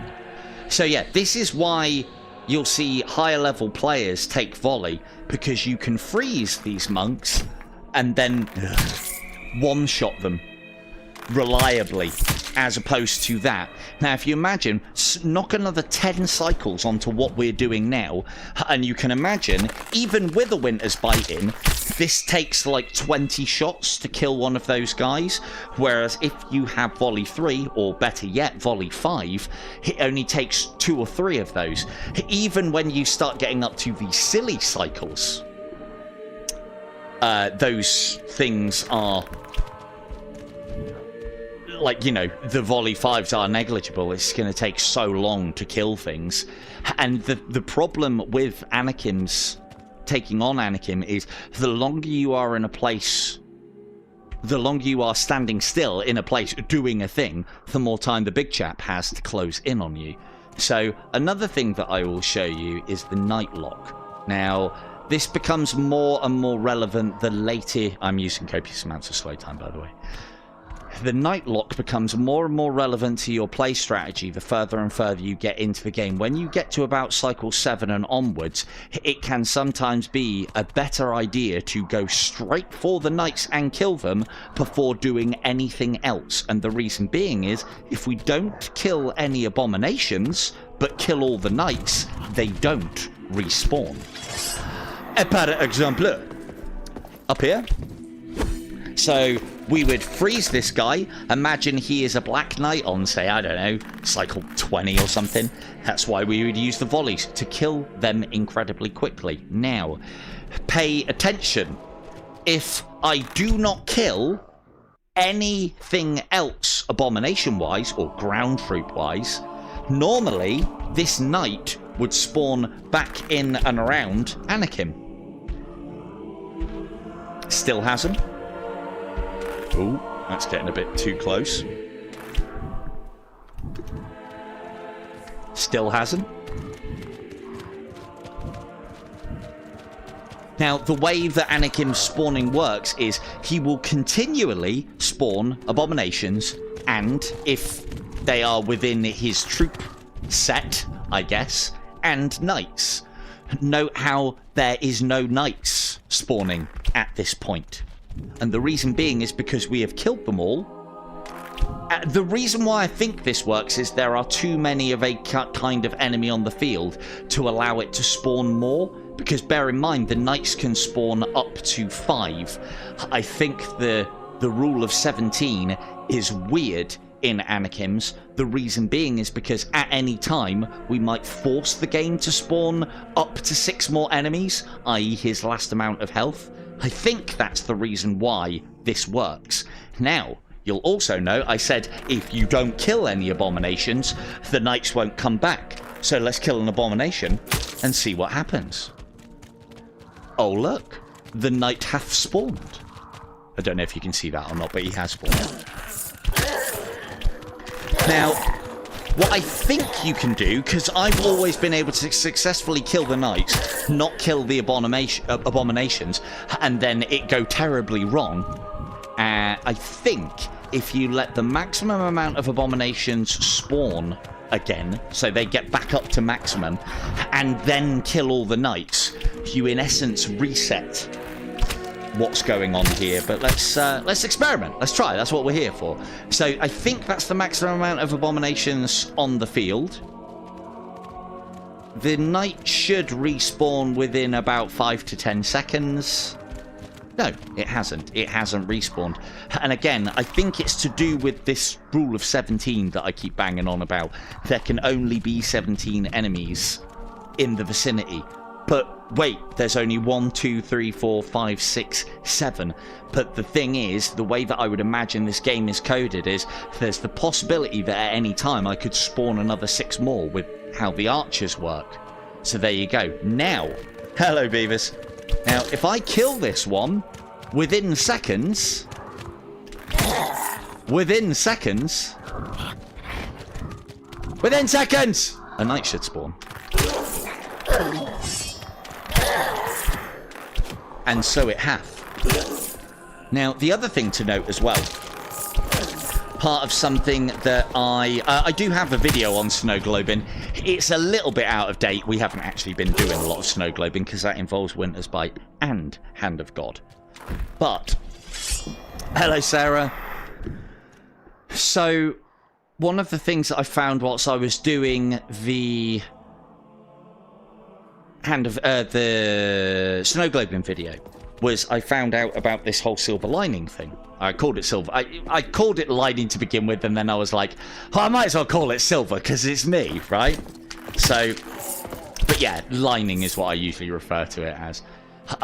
Again, a lot of this is not because I want some sort of recognition for finding the techniques. No, it's so that we all know the terms for a thing. I just find that it helps with communication if everybody refers to things the same way. Like, for instance, the little things that go up in Contractor's Showdown, I refer to them as Fultons because they have that kind of Fulton-y effect from Metal Gear Solid. I think that's a good terminology. I then force it on all my teammates. Now they think it's a good terminology, and everyone's singing off the same hymn sheet. So that's very much the same reason, or the way that I do it.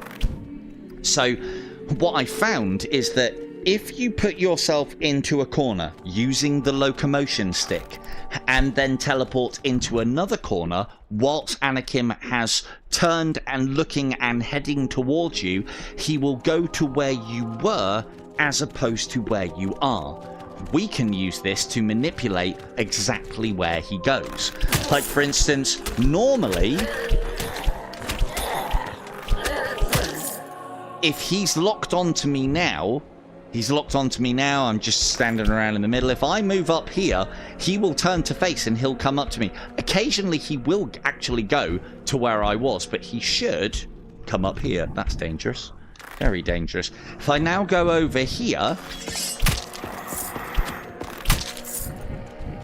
well, he's actually going to where I was, but more often than not, he will either carry on going to where you were for a little bit, or about face and come straight at you, depending on where you are. Like, for instance, he's not going down there. No, he is coming straight to me.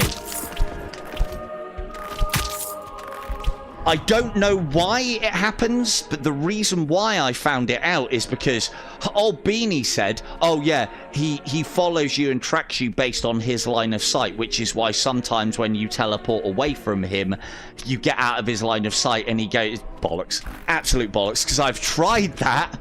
Thing is, he's only being given information by Super Bright, and at the best of times, I don't think the level of programmers that made the game originally are there to be able to tell us why this happens. I have ideas as to why it happens, but again, I'm no coder. So I think it's something to do with the fact that in these corners and various spots of the game, you count as being like off the level or something. And so he'll path to your last known because he can't actually read where your current known is because you are like off the level or something to do with that. It's the same within here as well. It's like he'll path to here now, but you've got to wait for him to turn and be heading towards you before you make your next leap. It's not an exact science either, which is why I know it's kind of like a glitch / exploit. But hey, everybody's using it at the higher levels, so why not, eh? Anyway, so we can use this to make Anakim go where we want to. This is one of the techniques that I would use to control the room, because if I can make the big chap go exactly where I want him to, see, more often than not, he's actually heading straight towards me. Yes. If I can make him go where I want to, the vast majority of time, I can design a strategy around that. And it would be snow globing. Slow him down once he's locked onto you with a Hand of God to give you more time in the other areas. Oh, the Hand of God spawned the enemies. That's not good. I wanted them over here. He will carry on moving towards me. There are things that will stop him and change his... That was close. Oh, no, that got me. There are things that will stop him and change his course of action. For instance, if I was to headshot him now, causing a stagger... God, this is going terribly. If I was to headshot him now, causing a stagger, that would interrupt his pathing and where he's going. So once he is leaving, you leave him. Hello, Fee. Right, let's try and do what I was trying to do. Right, there we go. That's then dealt with. What I wanted to do... Oh, there you are. Damn.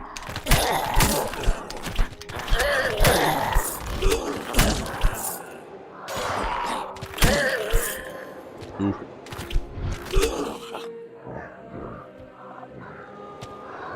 A lot of abominations tonight.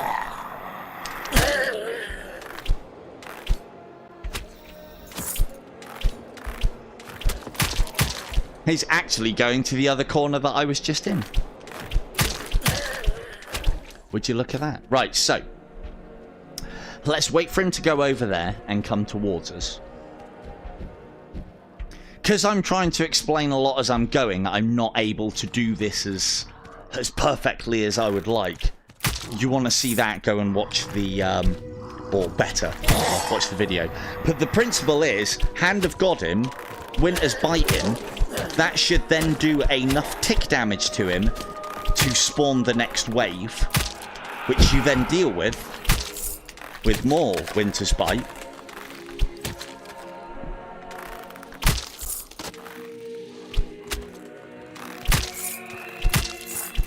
And it doesn't actually matter where you are when you do all of these things, as long as you are by archways that you know haven't spawned enemies, so that as they are spawning, you can freeze them and deal with them.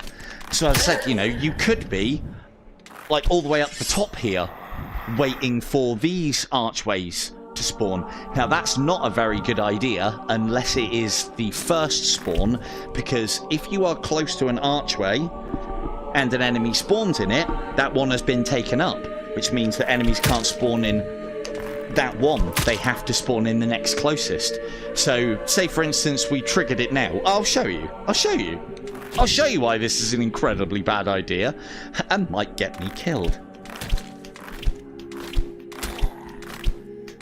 or damaged at the very least. So let's say I'll put a hand of God in him just to give me some breathing room and put this one in. Now I am close to these two, which means that these two will trigger, and we've already triggered the ones over here, so they've all been filled with enemies except those last two. So what should happen now is that one and that one will be populated, and then the next closest ones will also be populated. And it isn't to do, in this circumstance, it isn't to do with gaze. It might not be enough actually. Let's put a headshot in him. That should do it. We should hear it in a minute. We might need another one.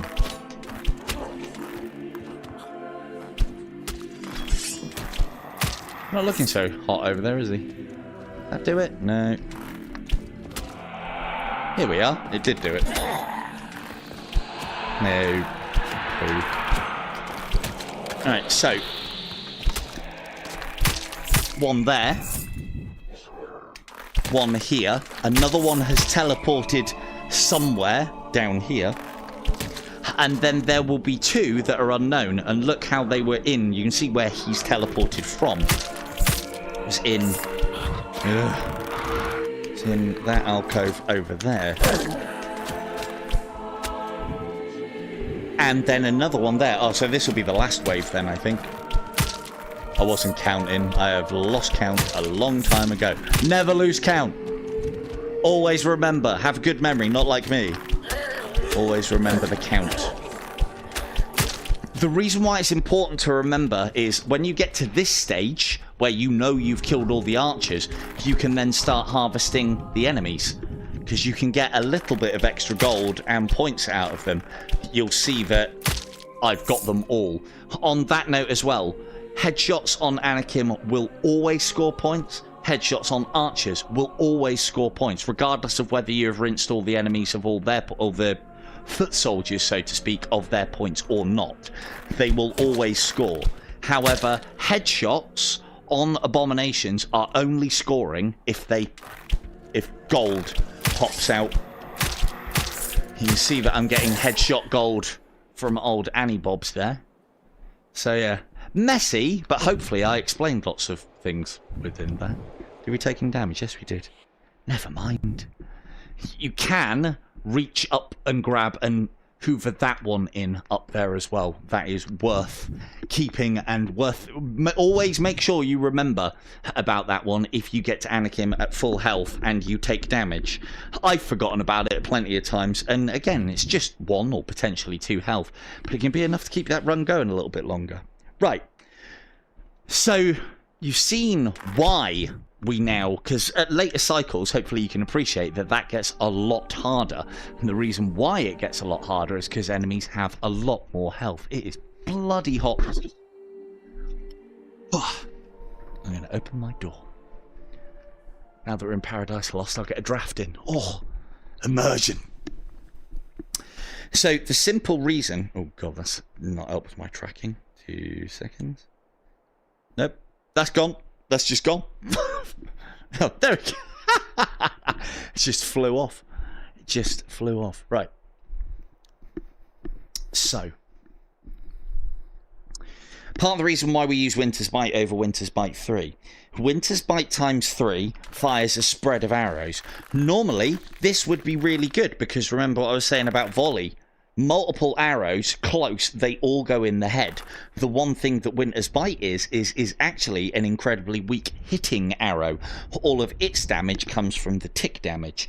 That's why the ×3 variant A isn't very good, and more often than not, if you're like me, you'll try and wait for the perfect shot where you can at least get 2 of these to hit, if maybe not even all 3. I think I've done that twice when I was supposed to, and it can be an absolute pain in the ass.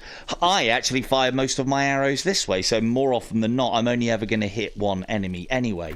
But the main reason is you need to be precise. The additional arrows are not, you know, if you miss the shot and hit with another one, you were way off. So as long as you are hitting with this one shot, you're fine, and it's all down to the fact that it's just got more ammunition. So that doesn't mean that we don't pick up Winter's Bite 3. There are times when I have had to replace my 2 Winter's Bites here with a Winter's Bite ×3 because there have been no quivers. I would use this the same way that I would use a Winter's Bite ×1, except you just have less arrows. So it's a good one to pick up if you are having an absolute nightmare, quivers-wise, but that's about it. Anyway, right. Time for progress. I feel like we've been moving slow. Don't know what time it is. Hey! Where you been all my life? Normally, it would be good form to use these if they were any other arrow, but these are not a scoring arrow. So I'll get them in there now, save me A, forgetting about them, and B, having to come back for them. Oh, another quiver. Got all these quivers. We do want to try and clear... Cheers, Weebs. Oh, we're well behind on time. I was hoping to try and get a cycle done per stream, but I've got to keep the streams down a touch on time. Right. Any questions? I'll still answer them. I just maybe won't do an example. I'll just talk as I play. Who would have thought? Let's go a little... Let's chance it a little bit and let's pretend that I'm doing this for executioner score and not for speed. So, this is, I suppose, a good example of how not to play Paradise Lost. It's leaving all of these little sky rats alive that will then allow them to either swarm you or fire like huge numbers of projectiles at you. I think part of the reason why Cupids... Oh, good shot, sir. I think part of the reason why Cupids... That doesn't do any damage, by the way. I agree with Weeble. I'm pretty sure he said that friendly fire should be turned on. I think it'd be fucking hilarious. Anyway. Part of the reason why Cupids, I think, are the killer of Paradise Lost is their trajectories are nowhere near as predictable as normal archers within the game. Also, if you are on the scoring line, so when you start making that change of play toward less about, you know, just trying to survive and starting to thrive, you then start thinking about headshotting.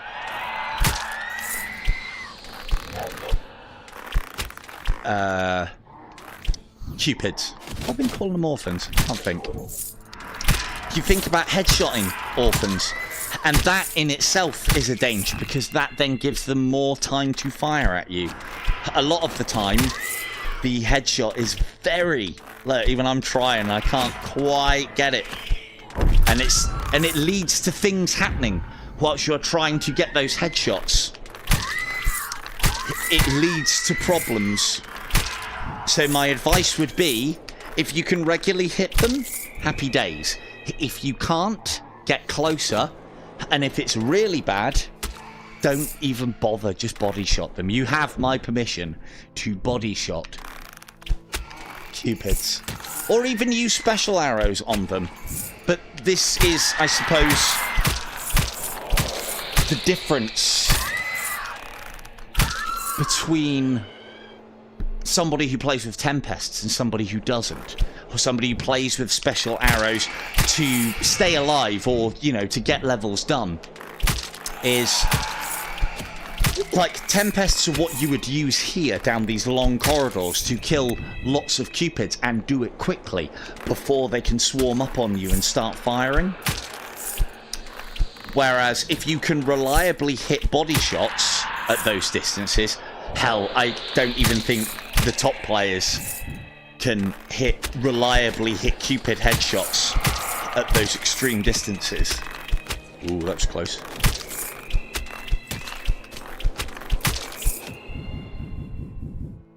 Did we do over there? Can't remember. No. Oh, let's do you first. Where did that come from? That one's always a nasty little surprise in that little cubby up there. Worth checking though, because there can be prizes. There can be like quivers and Blood of the Lambs. This is one of the level reward spawns for items out of interest.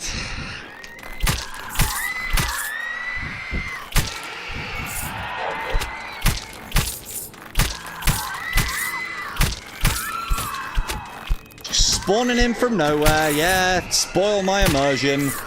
I almost believed that I was in paradise. Lost then, with the wind breezing not so great through my hair thanks to the open door. And then they just teleported in front of me, just like Onward. Happens in everything. Where's that creek coming from? No, oh, yep, there definitely is one. The other thing to note on this game is if you hear that creak, you might hear it on the stream, I don't know, probably not. But you'll definitely hear it in the game. When you hear that creak or that brr noise, don't wander out into the middle of nowhere. Stop where you are, make sure you are in cover. Because what that noise is them either being alerted or firing at you, or both. Again, another way. It's like, you know, returning to the lit fireworks sort of thing. You poke your head out of... You're just walking around, you hear it. Now, a lot of enemies, when they fire at you, if you're already moving, it's not a problem. A lot of the time, Cupids don't actually fire at you. They just fire in your general vicinity, and sometimes they get lucky. And it's that weight of fire that gets you. We might use some Hand of God, so it would be good form to pick the quiver up at the end. We do have a lot of Hand of Gods, because there are a lot of quivers across this level now. There's at least 2 or 3 that we're not going to use. They're just going to get left here. I don't need them. I don't really need to top anything up, so... And we're kind of playing for speed here, not points, so... Like, those are the sort of ranges that I would comfortably get headshots on a Cupid.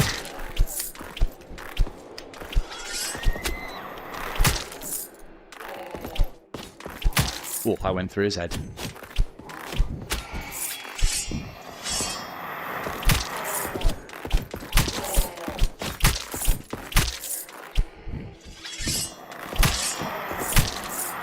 Oh yeah, no, I had several quivers in the last area. I just don't really need them for anything at the moment, and I'm not planning on using them because I'd like to get to Cycle 4 so we can continue the live stream from there, and hopefully there isn't another fucking quest update so I lose my progress again. That'd be great, wouldn't it?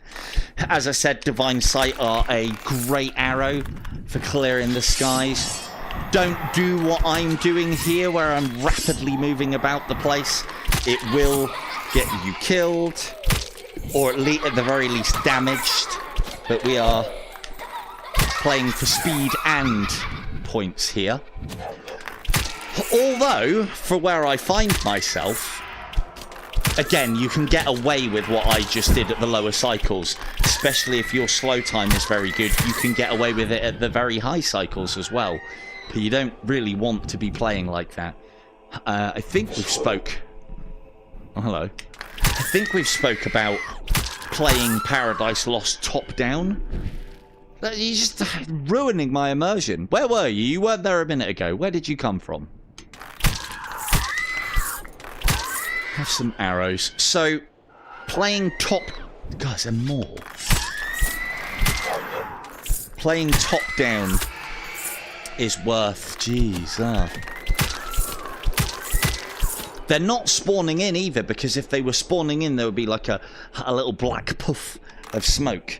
So it's not that. It's something to do with their like priority and way they spawn.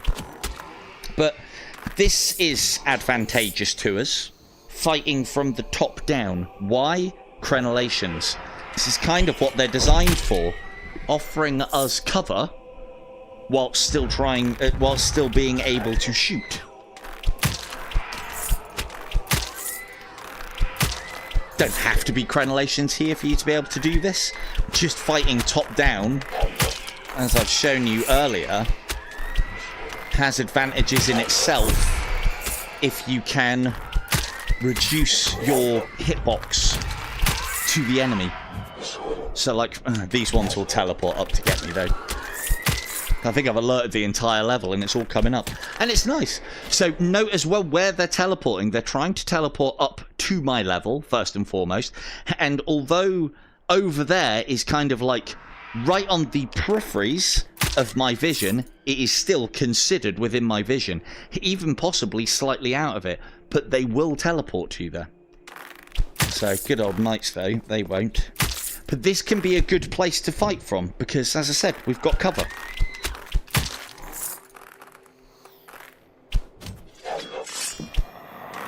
Again, probably on the real extremes of my peripheries there.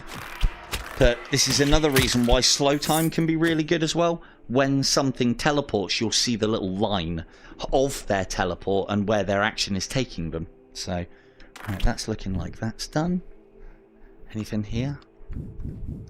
Lovely little tablet there. I remember a day on the Oculus, because this has always been here, and that was completely illegible, but there was always words on it, and now they're even clearer. Hear me roar. That definitely says hear me roar. Tony the Tiger. There you go. See, you thought it was an ancient plaque. No. It's the back of a Frosty cereal packet. It's just been there for ages. So, we're still fighting reasonably top down here. We are above everything. It does make Cupids easier to deal with, because them being, yeah, I was having all of them. It's because I hopped through the level, I think. I think Banshees have like this ability to sort of like teleport towards the player and then kind of stack on top of the rule of 17, and that's why they teleport in afterwards. That would kind of make sense, but then why they're the only enemy that does it in the game, I don't know. I don't know. So again, we continue with the whole top-down. Even if we don't have crenellations, we can still make it so that we see the minimum. Again, my field of view, technically, because, you know, I can still see a lot below my eye level and a lot above. Like, I don't know where you guys can see the bow to. Probably about there. And there is as far as my vision goes. But it's probably a little further than that up and down, as well as left and right as well.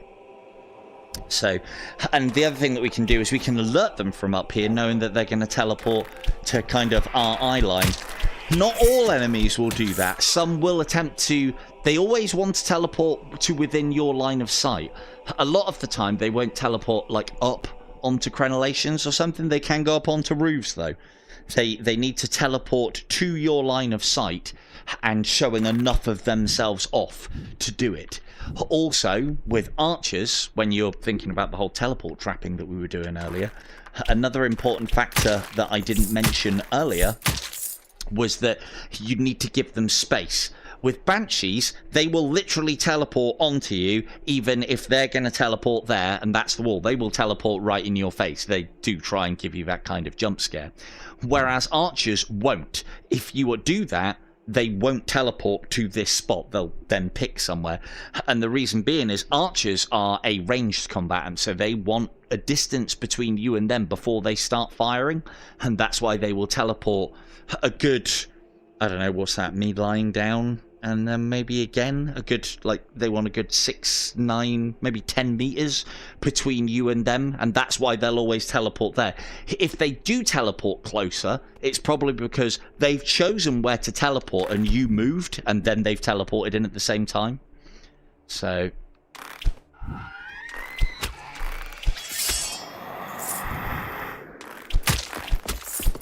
Ooh, what was that? Move. Yeah, they're definitely above you, but a lot of the time, arrows just fired whilst you are below them is not enough to alert them. It's when you fire them up into the crenellations, that's when, like, I don't know who, the likelihood is she was alerted by an arrow that I fired down there. So remember what I was saying about, like, trying to make sure there's something in the back of your line of fire before you shoot. Like, I can see that there are no enemies back there, and I can kind of move to the side a little bit just to double check, which then means that that is a safe shot. Whereas if I try and move around here, now that there are other enemies, that's the only one, as far as distance is concerned, and maybe that one over there in the night as well, that will see me and turn to address me.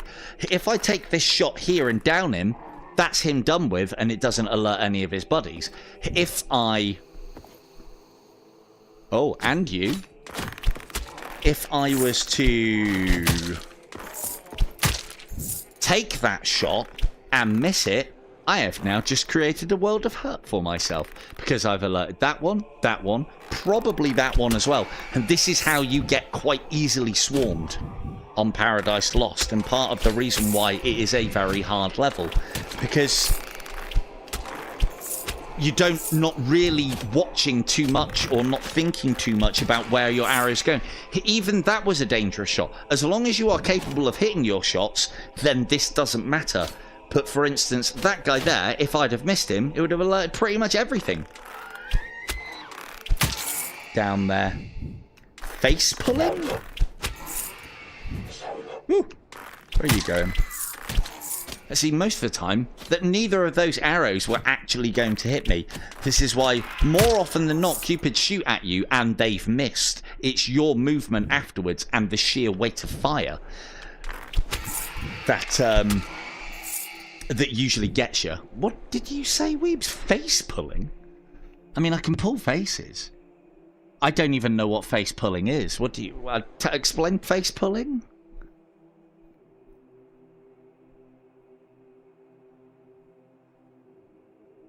I mean, you know, I've been in a couple of scraps in my time, Weebs, and I've pulled some faces, but, you know. Are you talking about your bedroom antics again, Weebs? Come on now, this is neither the time nor the place for it. What faces you pull during the throes of love play,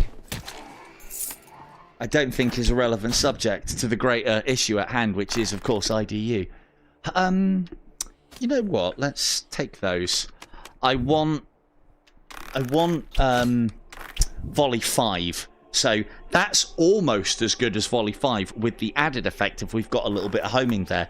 But the vast majority of times when I fire this arrow for anything other than KOing at close range, I'm doing myself a disservice because I'm missing out on headshots. Like, for instance, that guy, I can sit here on these crenellations, he'll... Oh, hang on. Oh, yeah. No, I'm doing it now. So, yeah, what Weebs is on about is... yeah, I know, I explained that earlier, I think. But I did it on Purgatory and a little bit on Abyss. But, like, he's far enough away that he won't throw axes at me anyway, and he'll just sit there.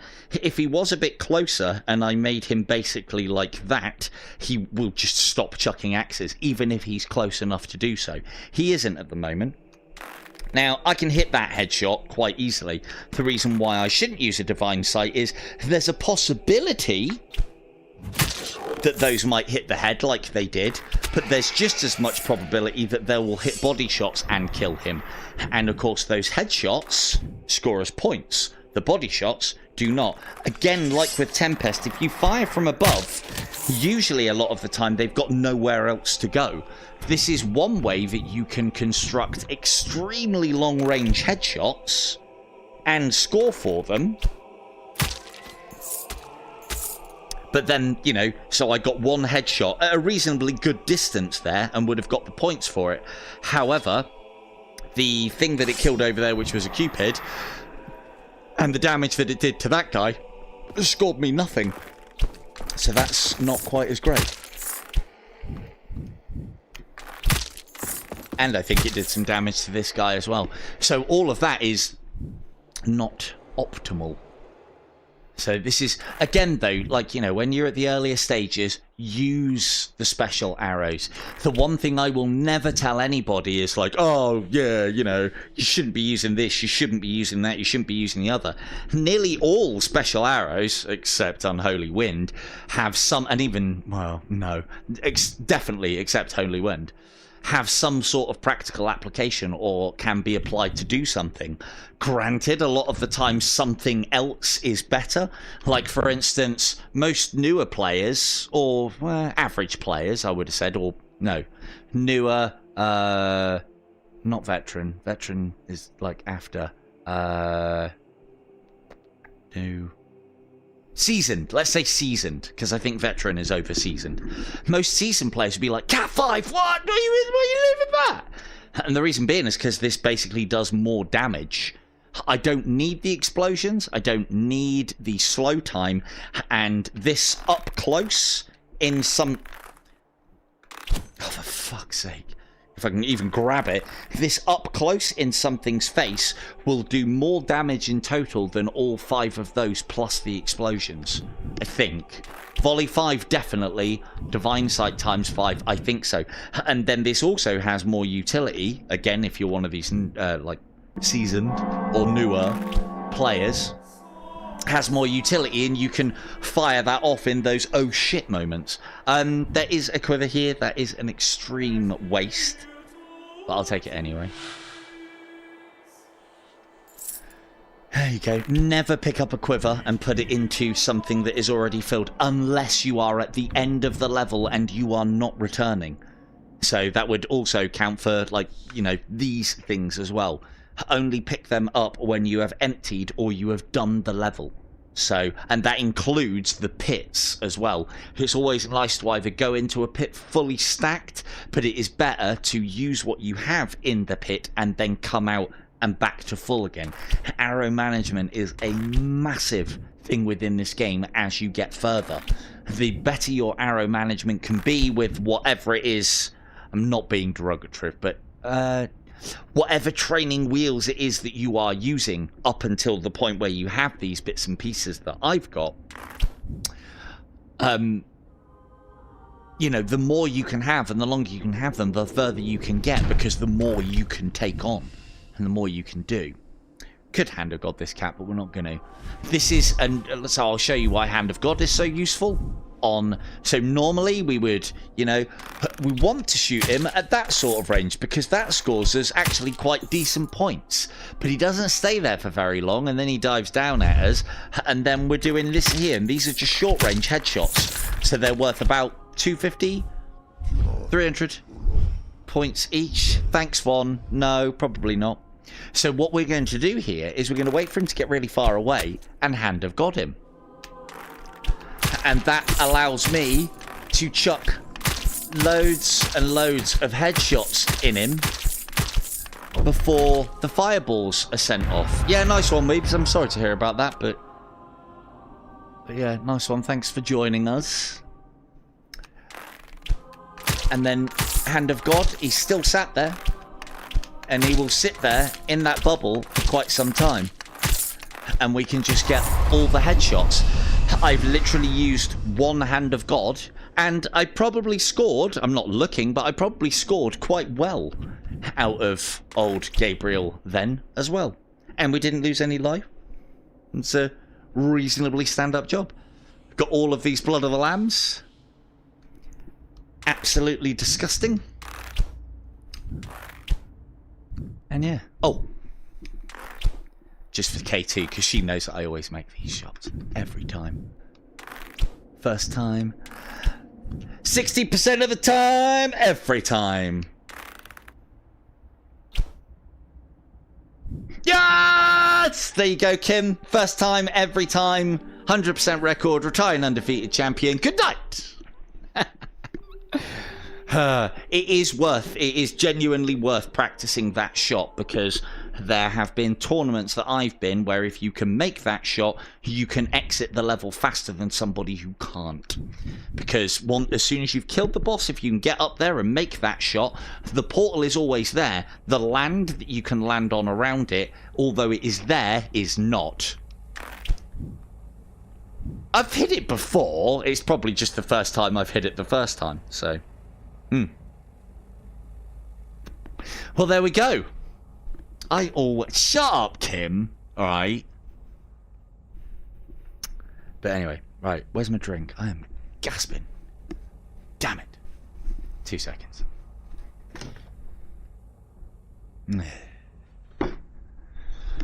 Oh well.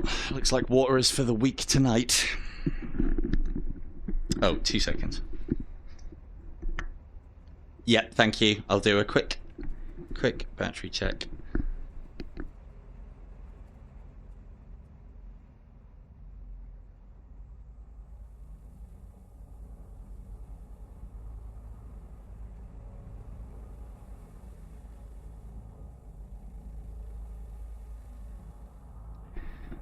And hello, Petter.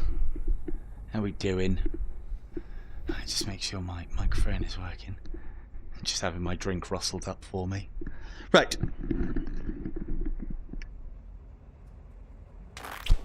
So, on with Abyss. So, one of the things I like to talk about in Abyss is... Thank you. One of the things that I like to talk about in Abyss is, because Abyss can be a difficult level, and a lot of the time it is not down to anything other than, or at least I find, the Cupids. One of the things that I like to do within the level, if I am, trying to do things within it, or scoring, or not trying to lose life, is get rid of all of these. Now this is where Divine Sight really comes into its own. That's 4 problems just dealt with straight away. And again, though, this is part and parcel of why I say that they are these arrows most of the time, those sort of ones. They're nice and they're fancy and everything, but they are training wheels, because you should be able to hit those shots. But again, this is what I find special arrows do. Is special arrows, if they are doing something that you can already do within the game, then they're a waste. So like, for instance, Tempest allows me to hit that shot first time every time. But when you get to the point where you've been playing for it a long time, that shot is then doable. And you slowly and surely extend your range out. The better and better your accuracy gets. And the more and more you use your normal arrows, the better and better it will get. For instance, Winter's Bite. With my normal arrows, I cannot freeze somebody in place, and also, on top of that, I cannot do the level of damage to bosses that a Winter's Bite can do, namely Anakim, and I suppose Gabe, if you wanted to deal with him quickly. Hand of God, again, although I can slow time, I can't do anything more than slow time. But with Hand of God, I can almost double up on my slow time to make a difficult situation, even with slow time, even easier again. Because if you look... I put a Hand of God here, and then get right into these boys, and use my slow time, I have even more time. Like, it puts the game, slow time and Hand of God, puts the game into, like, snail's pace. Like, look at that. Now, I can't do that in the game. Yes, I can put it into slow time, but I can't put it into, like, slow time is, like, I think it's 25% speed, and then with a slow time bubble, with a Hand of God bubble, and then slow time again, I think you put the game into like 10%. It must be 10%. But look at that. He's charging full at me. I'm using my slow time with a Hand of God bubble. He's probably going to arrive about next week at this rate. And then the reason... I hate doing this, but it's a good example.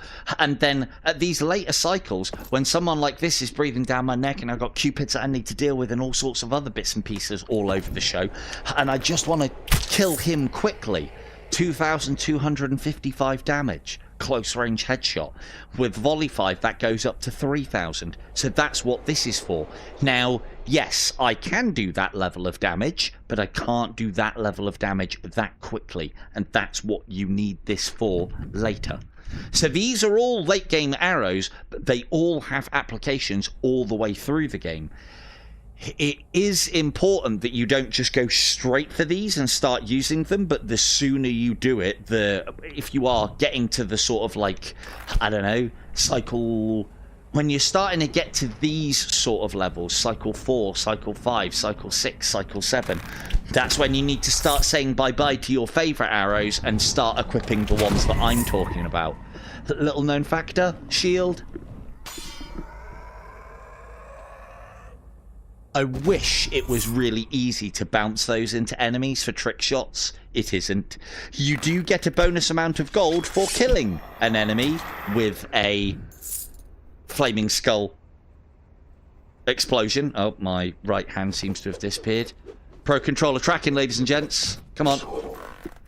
I'm definitely... Oh, crap. Trinity!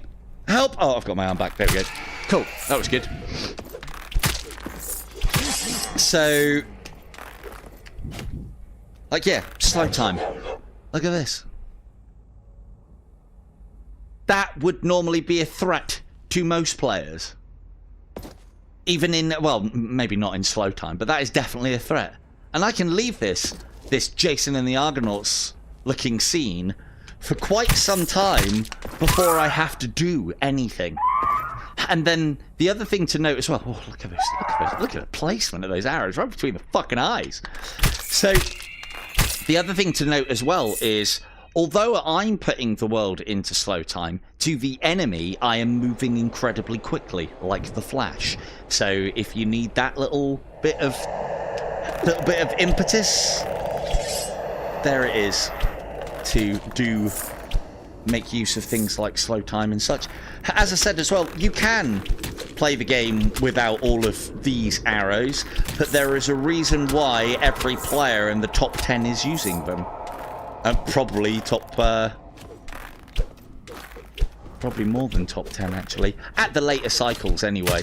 So it's another reason why players like me love Fletcher, because we're so used to having to use all of these meta arrows, not because they're the best arrows, but just because they are the most useful on as many different parts of the game as possible. Like, for instance, Winter's Bite, useful against Anakim, useful against Gabe for doing huge amounts of damage, and controlling Wave and Spawn. I'm going to have to deal with her now, I should think. She might be far enough away that she won't teleport. No. If the Witcher spotted me, she definitely has. But we'll do one of those, and then we'll pop one of them in there. Deal with you nice and fast. Well, excuse me.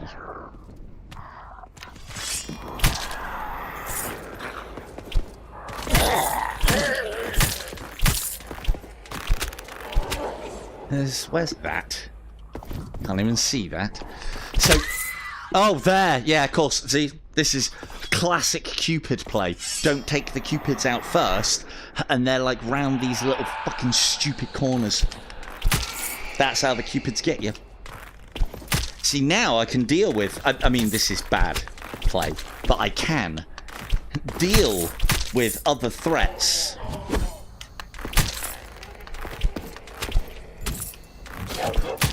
Whilst there's all sorts of shit going on around me. And also note as well, with things like Black Knights and such, even though these guys are quite close, they've got a lot of HP, and they are, you know, charging attacks them right down my throat with Hand of God down and slow time, well, I can make sure that all of my shots are headshots. And what do headshots make? Headshots make score. So it's kind of like a chicken and the egg scenario for myself anyway. I look at what arrows you need through the later cycles and what you need them for, and it's basically Anakim. Because, you know, Gabriel is completely doable without special arrows because he is easily manipulated to even ridiculously high cycles. It just takes a very long time to do. Hello, Rocket Girl.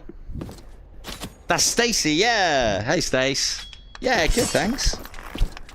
Thank you for joining us. Haven't seen you for a while. How the devil are you? So, as I said, this whole chicken and the egg side of things, what come first? The special arrows and their other applications, or their applications and then the other things. Oh, yeah. Awesome. Yeah, he was in the other day. Yeah, he was like, oh my god, how long has that been in the game for? I was like, forever. As I said to him, though, Hand of God is well worth getting early doors. Have you had a look at Dungeons of Eternity yet, Stacey? I think you'll like it. Come and do some archery with me at long last. The archery is very good in Dungeons of Eternity, and it's multi. Very good game.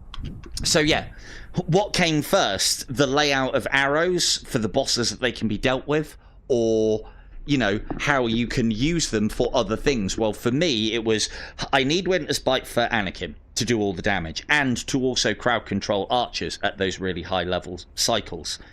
And then I double up on those for that reason, because they are probably the most useful. Hand of God is another thing of slowing things down.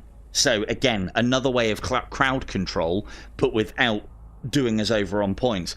And then this one has replaced what used to be my big finish, i.e. Cat 5, because you don't do that anymore. You take it a lot more slow rolling. Oh, she's already got it. I see. Well, then why haven't you been coming to my stream, Stace, and coming to play with me, huh? What's that about?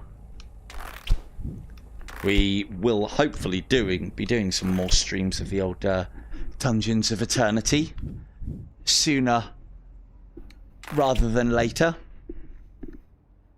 Oh, awesome. Oh, I didn't realise hang on. Has he hasn't been on one of my streams before as Farmer? I know he was in the in Death Unchained stream the other week.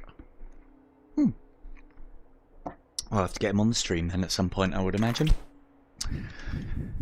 Ah, despair. The worst of the pits, because agony equals awesome, despair equals, I don't know, dog shit.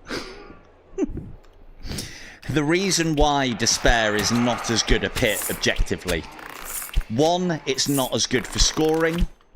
It's easier, but it's not as good for scoring, and more importantly, you don't get as many rewards. Oh, look at you. He probably teleported down there because I glanced over that way and looked back. Or maybe that is right on the edges of my peripheries. But yeah, Pit of Despair is this one, and it's not so good. There's a lot more lava in the Pit of Despair as well, and it's a lot easier to throw yourself into. There is a glitch that I have to be hyper aware of. Some of you may have had it, where you drop down and it skips you forward. I've had that quite a lot. It's ended one of my mortal runs. It was very fucking annoying. The way that I found to get round it is, don't even give yourself a chance to skip into the lava. You need to teleport into here. Same a little bit further forward. I mean, it's probably good practice anyway, because you shouldn't be able to miss that shot. I definitely... Yeah. No, it's good.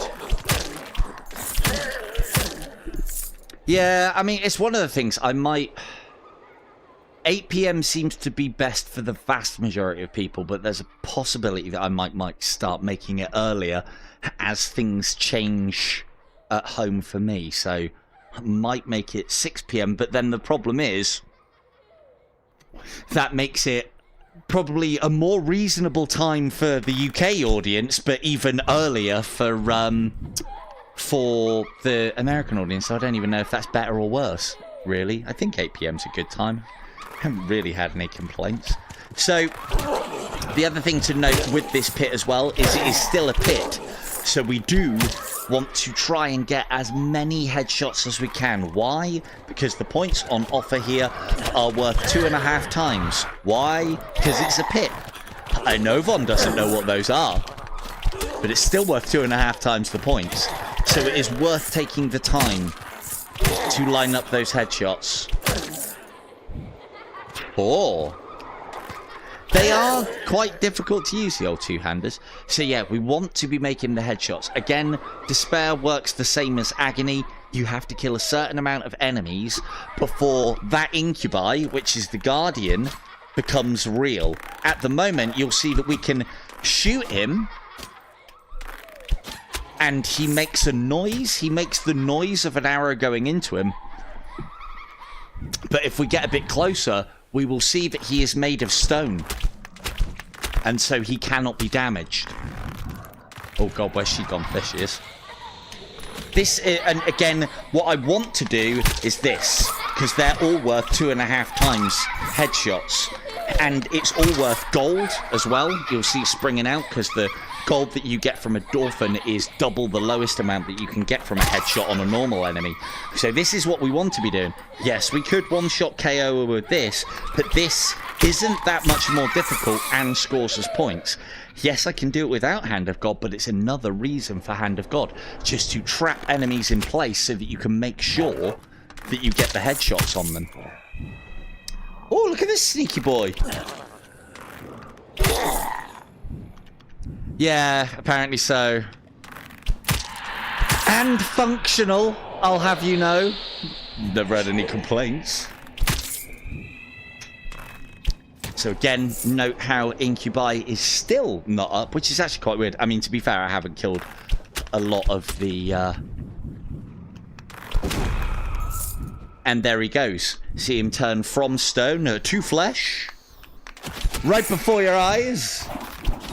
So it's at this stage now where, again, as I said, Incubi are worth a lot of points in the pits because headshots are worth double the points, and that's a nice big target. One of the things that you can do in Despair, this is another reason why it's not quite as good, is you can't put as much distance between you and the Incubi in Agony. Questionable, I'd say. But you can come here and duck, and then you can just about make that angle, and then that'll push him even further. These shots are probably worth, I don't know, about maybe two grand a pop. And then, as you can probably appreciate, the further and further... why you teleport like that when I'm exampling? So then this is obviously a lot lower points. You know, this is going to be sort of like 750, the 300 points that we would get for a headshot, plus it doubles and a half, so it takes up to about 750. We can still try and get a little bit of range on him, but as you can see, there's not an awful lot to work with, plus there's quite a lot of nasty enemies probably still around here. It's not too bad, though. But this is not the... I mean, it's not a bad distance, but we can tell that it's not approaching the maximum because it's not in that 922. Anyway, we could spend some time trying to get him to teleport back to where he was, but I'm already running behind, so we'll just carry on. So again, we'll concentrate on them headshots because points. Be very careful around here. Again, this is more to do with mortal play that I've been doing because dipping your toe in the lava will kill you. Be you on cycle 1 or cycle fucking 50. And not speaking from experience much. So things that you can do to avoid the lava here as well, or things that I now do to avoid the various little glitches and bits and pieces, is that shot you should be able to make day in, day out. But there has been plenty of times where I've done... I'll try and show you. There's been plenty of times where I've done that. And of course, that hits the door frame, dumps you in the lava. If that was mortal, I'd be dead. I'd be going back to Sanctuary and there'd be no fucking parades. So, the better shout, go down the side and then into here. To unlock Desolation, no, you just need to kill a normal bat. And you will usually find it in either at the very end of the level, to the left of the entrance to Anakim's ruins / fortress / citadel / whatever, or more often than not you will find it in the second section. So it follows the same, I believe that bat follows the same rules as the golden bat. Those rules that I did for the golden bat, the cheesy video that I did on the golden bat and how to farm them, the rules for Purgatory still apply. However, changes that they have made to Desolation means that there's times when the level can spawn and the golden bat spawn is non-existent, which then just basically means that the bat doesn't even fucking spawn. So, to be fair, Stacey, you don't want fucking Desolation. There's no point even fucking being there. So, I mean, there is one use for... I used to be able to get on top of this so easily once upon a time. Fuck. Now you have to go on top. Oh yeah, I forgot about you boys.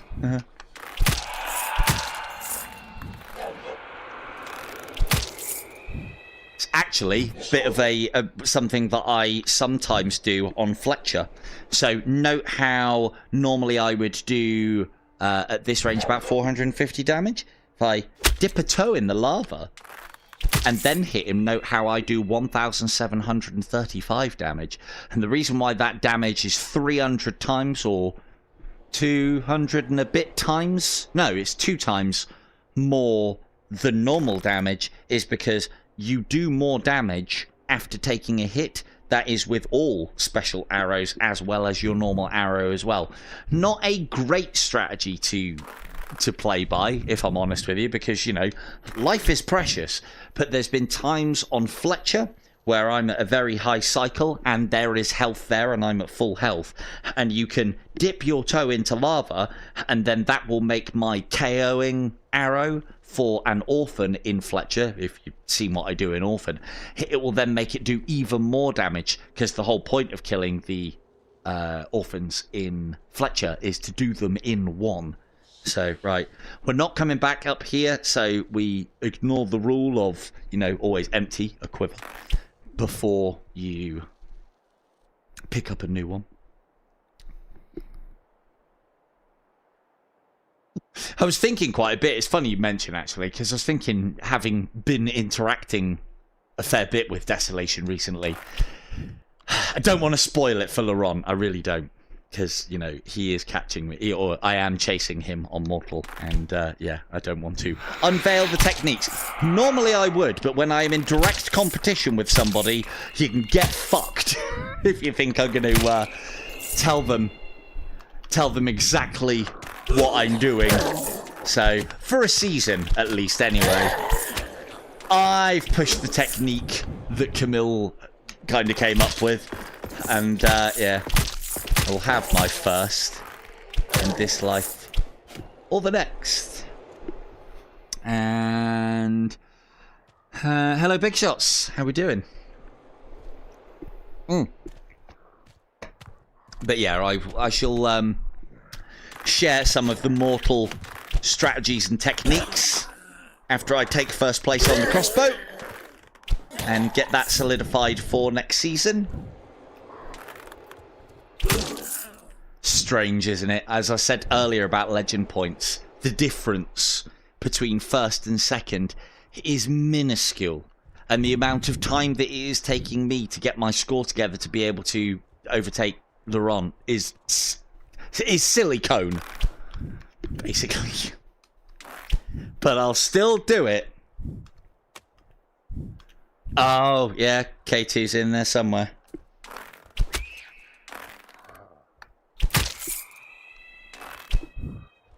So, yeah, what we like time-wise. I did want... Oh, we might have time. We might have time. I'd like to include it on this stream because... Oh, thanks, dude. Most appreciated.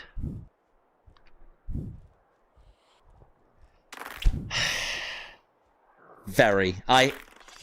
There is... With some... again, it's something else now that I won't keep it to myself, and I still need to test it more. I still need to test it more. This was not great play. Still need to test it more. Yeah, do not.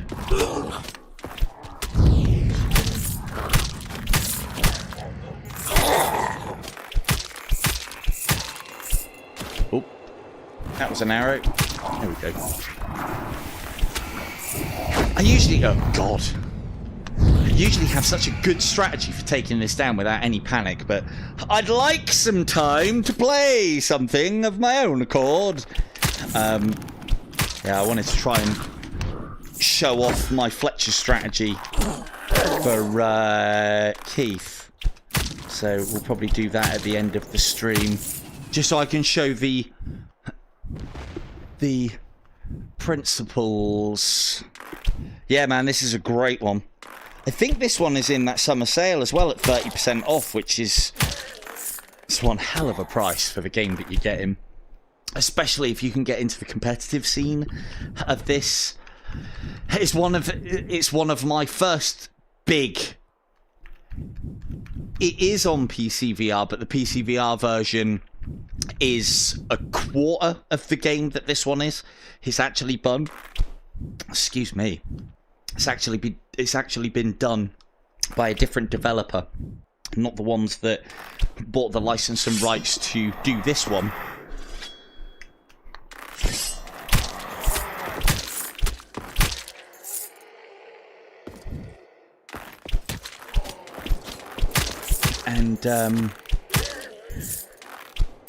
And yeah, so it's like the super bright version is obviously a hell of a lot more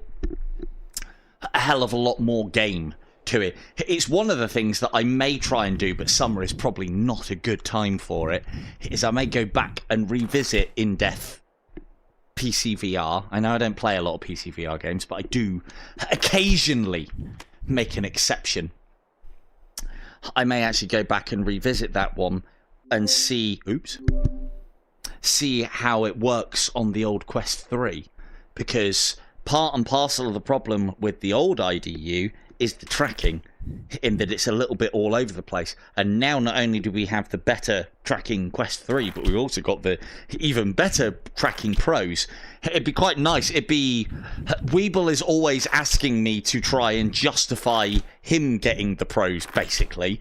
And I've always said, no, they're not worth it. I got them out of necessity because I needed to stream that night, and they were what were available that I could buy that night. And that was also kind of an excuse to buy them as well. And we don't need any of this, but we might as well top up.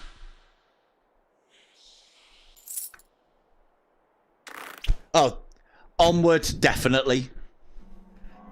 Dungeons of Eternity, even more so. Dungeons is the... Onward is good if you can, again, get into the competitive scene, but as far as I'm concerned, at the moment, I am there for Mercenary Mode. Mercenary Mode is fucking great, and I hope they do more with it. If it didn't have Mercenary Mode, it probably wouldn't get played by me, if I'm deadly honest, but you know, one mode to make me play a game, that's pretty fucking strong. And then you've got all the other game as well. However, Dungeons of Eternity, yeah, I'm going to be playing that for a very, very, very long time. So.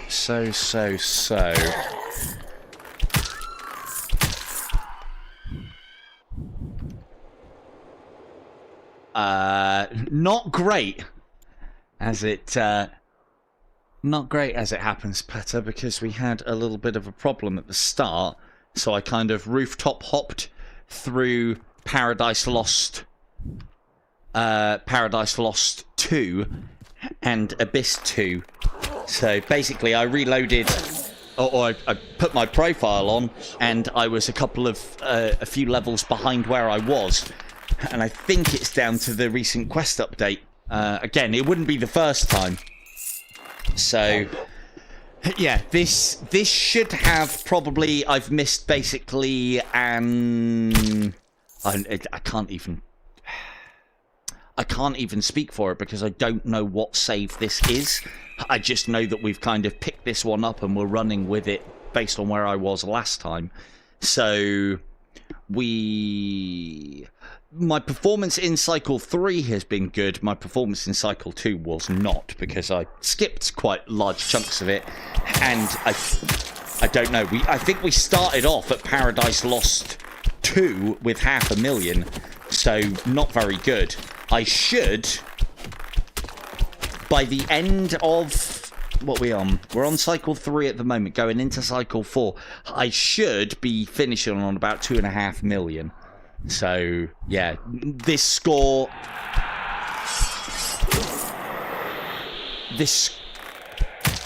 has not been anywhere near optimal, is what I will say. So, don't think that I am the scoring bar with this score, because this score is quite low for where well, it's very low for where I am, actually. So, but we'll be able to make up some score later on. Oh, at least. Yeah, I was rooftop hopping at Paradise Lost 2 just to get us back to Cycle 3. And the save that I started off at, if you remember, we were at Paradise Lost 2 with just over 500,000. So that would say to me that I completed whatever save it is. I completed Cycle 1 and then probably, like, I wouldn't have even done the pit in Cycle 2. So yeah, I'm probably missing about... I reckon I'm missing about 600,000-700,000. I reckon I'm missing I should... Yeah, I'd say if I was on... No, that's fine. That's fine. Yeah, it's a little bit different for me, I suppose. I should, if I was doing everything correctly at a reasonable level, should be between about 2 and 2.5 million by the end of this cycle, I think. So, as for the... ooh, cheeky one. As for the Pro controllers, I do get that occasionally. Basically, when they wake up, they, like, start off unaligned, and then they, like, slide into where the actual controllers are. That's weird, because these controllers are supposed to be better tracking, and the Quest 3s don't do that. You turn them on, and they're just where they should be straight away. I have had a couple of instances tonight where my bow hand just flew off, and there was definitely a moment where I had a little bit of a fucking staring down the barrels of a Cupid and had a bit of a Trinity help scenario where this hand just fucked off. So, yeah, no worries, dude. Thank you for joining us. I think this is worth spending some time on showing you how to break this down. First and foremost, don't fire any arrows that way, because you might miss into the archway, and they're going all the way up. Well, if you remember as well, one of the Onward streams, one of my hands just wasn't showing up at all. So, best way to deal with skeleton warriors, lure them out to somewhere and then get up. They have the same problems as knights, except that they have nothing to throw. So once I am up, they won't even move. So we're going to have to block that. Don't like blocking anything in this game. Skeleton warriors. they are actually a bit of a points bag of an enemy in that they actually give you a decent... Hello, dog. How we doing, dog?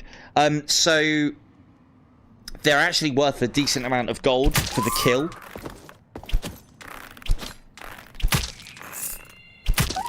And once we are up, once you've let them teleport towards you and you get up somewhere, they do nothing. They just stand there. And so there are no excuses for you not headshotting them. And then that's extra points again as well. So, yeah. Nice, easy way to deal. Because I find that a lot of players find this particular bit, and it is like, you know, imagine like Dungeons of Eternity, the game is made up of lots of tiles.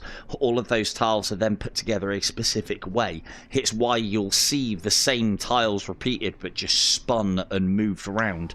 This isn't a true roguelike in that, you know, there are maybe 8 or 9 different configurations of a section. Where it is a roguelike is the enemies can be different within them, and the order of which they can be in is not different. But, you know, these aren't like Dungeons of Eternity where, like, you know, all the tiles are put together before you come in. Or maybe it is kind of like a little bit like Dungeons of Eternity, but they do a good enough job with the whatever it is that they're doing that, like, you know, they don't look familiar. Whereas in this game, you know, play it through a few times and you'll know where everything is and where you are and which one you're in. Anyway, so take out the skeleton warriors, take out the bits and pieces. Do not shoot anything into that room. You will regret it. So again, I want to kill this guy. Am I going to shoot there? No, I'm not going to risk it. I'll corner him. I'll go round the corner, let him come round. I'll shoot him here. Reason being, stray arrows don't matter. Stray arrows are not going to alert everything that's in that room. Whereas if I fight him when he's coming at me, that will. Or I could... if you're confident that you're not going to miss, then by all means do so. But never be confident that you're not going to miss. Things go wrong. Things teleport in on top of you. Tracking happens. So always make it so that your shots are simple and they're not going to whiz off down corridors and down archways and alert lots and lots of enemies. This bit is quite difficult, but you can visually lure everything. Again, a little bit of cornering like we were covering last time. I've visually lured that guy. I haven't fired any arrows at him. I've just got into his line of, or his aura of sight, so to speak, and let him come round the corner. And as we talked about last time, as long as don't stand right on the edge of the corner, because you'll see what happens. They can sometimes hit you from here, and we don't want that. You have to come back away from the corner so that they come round, but not too far. Because if you're too far away from the corner, they'll run round and then go straight at you with an attack. So not too close, not too far. Just like mini-golf. Not too hard, but not too soft. So these ones are a little bit more difficult. If we can take them from here, ideal. But again, you could alert them. And then with archers, it's a little bit different. If we give them the real estate to teleport into and move back, remember what I said about archers, and there needs to be at least a decent amount of space between you and where they're going to teleport into to force them to teleport in. Which is why with archers you'd have to move really far back away from the... I mean, you wouldn't need to stay on the corner, but you'd need to move really far away back after aggroing them. Let me try and demonstrate. There's some guys. Lots and lots of real estate. Hopefully they can't see me through this wall. I'm trying not to look so they don't teleport there. Can't remember. Yeah, there it is. How far does that wall go back? I'm trying not to look behind so they don't teleport behind me. No. Doesn't work every time, but they just might not like this bit. Come on. There we go.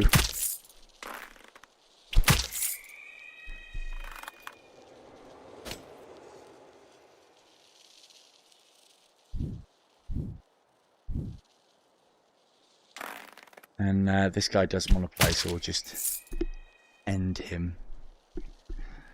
I need to restart my head. Oh, hang on. Why's that so far behind? The hell? Oh. Oh. Hmm. Right. Whew, getting warm.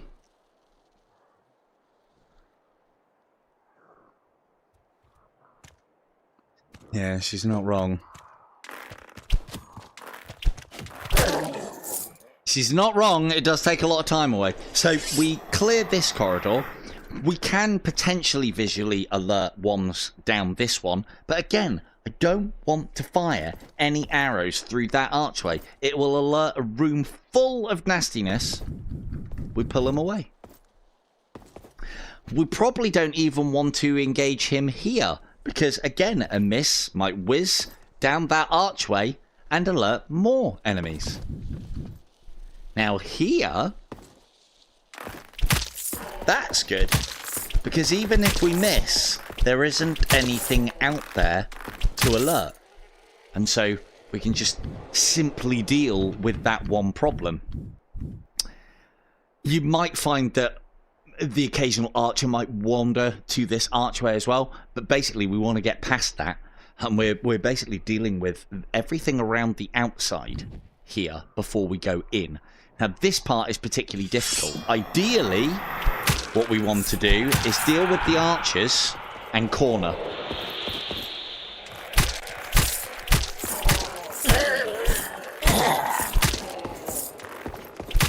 And make quite a difficult room a bit easier.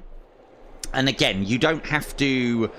If you're alerting this room, then it doesn't matter if you're casting arrows into it. So, but you do want to deal with the two archers in here. You could then pull all the way back here and let them come at you. Or you could come to here and corner. Because one of the other things that would do is split the group up. Knights will move faster than abominations will. Even at the later cycles, especially at the later cycles. And so you can deal with them in waves as opposed to all at once. Now, there's still nasty stuff in here. We're going to visually alert what we can. Try and get a cheeky shot off on that Cupid if we can. And we'll corner it again. Now, they probably teleported there because as I came round, I looked here. So, be aware of that because that can be difficult to deal with. But still, the cornering will work. They'll inch their way round and square up and get ready for the fight. The only thing they're getting ready for is arrows into his face. And then that's this kind of room dealt with. There are multiple ways that you can do that. And I'm probably showing you probably the hardest. Because you don't have to alert them in such big groups. You can, like, inch forwards. So that you only alert one at a time. Kind of like... See if I can do it. And you can also use scenery to block as well. So if I get close... I've alerted them both. But I didn't alert... Oh, there isn't any more. Okay, well, we'll just have to deal with you guys then, won't we? Shots like that, see? Ah, doing so well. Doing so well.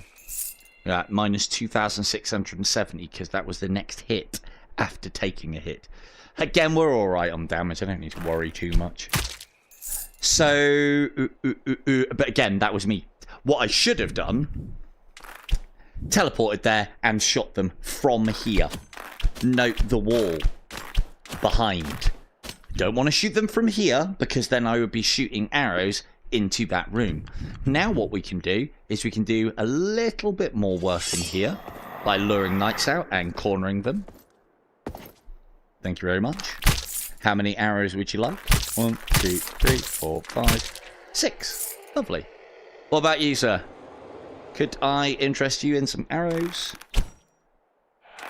Oh, God, that wall must be amazing. Dead set on looking at it. I heard myself alert something, probably from the arrow or maybe visually. Note how he has been either forced to walk out of the door or teleport into my gaze.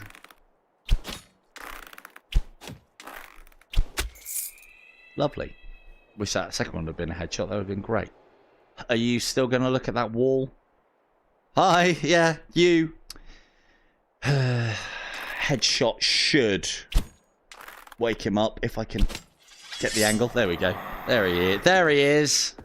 That wall not so important anymore, eh? Note that if you, when they corner, if you let them go into their sort of like resting attack stance, all the headshots in the world won't stagger them. If you get them sooner than that, then they will stagger. Now, here's what this is a better place to show you what I was going to try and show you. I know, or I think there is, at least a couple of archers left there. So what we're going to do is we're going to use this bit of wall and slowly but surely cut the pie. This is a swap maneuver being used in IDU until we can see one of them. Hello to you. Then we're going to get back into this corner. And he teleports out into our field of view. And we kill him. And then we have some more pie. I mean, this isn't truly cutting the pie, but you get the general idea. We're using the wall to obstruct our view until we see one. And then when we do see one, waves are optional. You don't have to give them a wave. I've actually alerted two there, but there might be another. So we'll teleport back into this corner and let them teleport into our field of view. 2 nice, easy kills. And then we'll cut that pie one last time. Hopefully. See, there was another one there. So if I'd have continued, I would have had those 2 guys to deal with, plus the skeleton warrior. He will teleport in. Once he is in his kind of like ready to hit stance, again, like the knights, he can't be staggered out of that. However, a couple of headshots usually puts them to pay if they don't have a lot of HP in comparison to the likes of Black Knights. Right, we are full on arrows. So this is as well part and parcel. So I know I've picked up some quivers and bits and pieces, but I'm not relying on my special arrows to get me through the game. Why is that important at this stage? Well, it isn't important at this early stage, but it becomes very important. Oh, hello. It becomes very important later on. Now, I almost have full life. I am not going to pick that up until I've at least dealt with all the cupids and all the nasty shit that's around here, because something might get a cheeky hit on me. I don't mind losing life because I can get loads of that back and it's not that rare. I would mind losing a holy armor at this stage. So we are going to not collect that. I know it's difficult. It's like loot. It's there. It can be collected right now.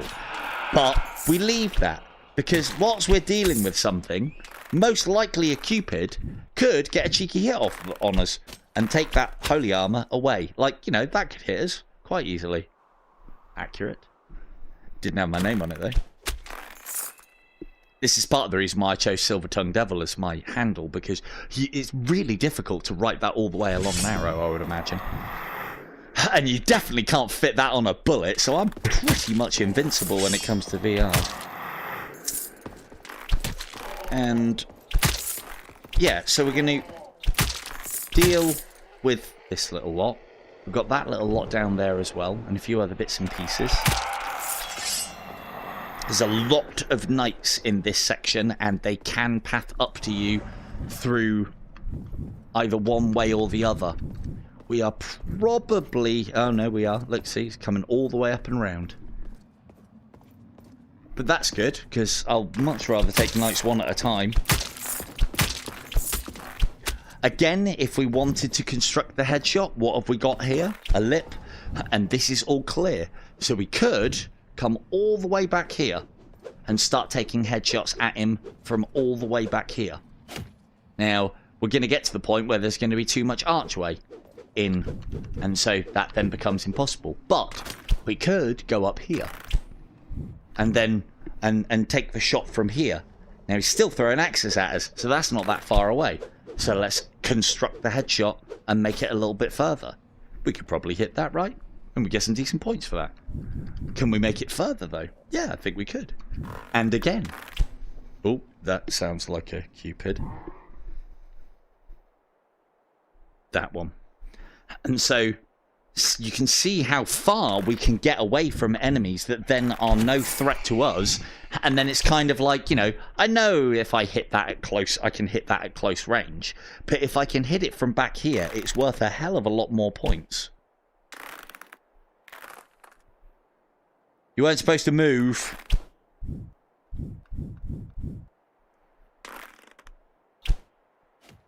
Damn. Damn. Damn. Oh. We put that wall there.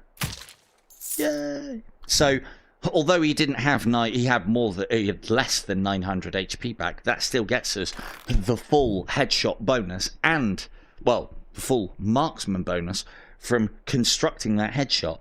There are players who will do that at every single fucking opportunity, and it can make your cycle play slow to a crawl. I kind of used to do that, but it is not within my remit to do it anymore. And that's partly because I can get further now, so I don't need to squeeze points from the early cycles. I know I can get to the further cycles where you just get more points anyway. If you can combine the two, then that's where you can get into the many, many, many, many millions that you see at the top of the leaderboards. And I've been there, and I've done that, and don't really have time for it anymore. My part of that is as much to do with the fact that, again, been there, done that, but I'm also, as you heard earlier, ow! See, there's that cheeky hit that would have wasted a point of armor earlier. Probably should have used a Hand of... That would have been a perfect place to use a Hand of God as a bit of an oh shit arrow. But yeah, that's why I didn't pick up the Hand of God, because, you know, it happens. It happens to everybody. And I would rather lose it later on than right now. So... Thing is, I'll probably just lose it to something just as stupid at a later date. But at least I tried. So, yeah. I've done it all before, so I haven't got anything... I don't need to do it for kudos, so why am I doing it? And it's simply because, as was asked about earlier, legend points. And so, why have I not got time? Well, I got videos to do. The games to play. But most importantly, the difference, as I have found through my years of play on this game, between first and, like, top 15 is not worth it. It could take me... It'll take me in this run maybe another, I don't know, 10 hours to get into the top 15? Something like that? Probably more than that, actually. That's probably underestimating it. But you could probably then double that again for me to get into the top 10. And then double that again for me to get into the top 5. And then double that again for me to get, like, you know, top 3. Because the scores up there are fucking huge. Absolutely huge. Not that I'm not capable, or at least I'd like to think I'm capable. But this way, A, I never have to find out that I'm not capable. And, it's, as I said, it's not worth it in the legend point side of things. So, I don't know too many players that are like myself. I know Fish has a good go at doing it, because he's trying to keep his legend points up nice and high, just like me. Thank you very much. And I know Beanie used to do it as well. But I don't know a lot of players that do everything.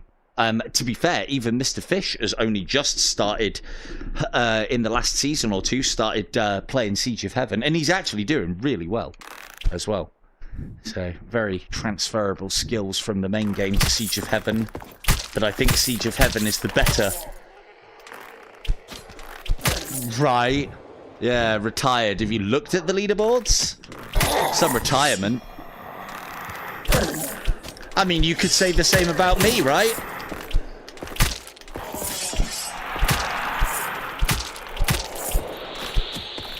But I'm like one of those wily veterans that comes out to win a tournament every now and again.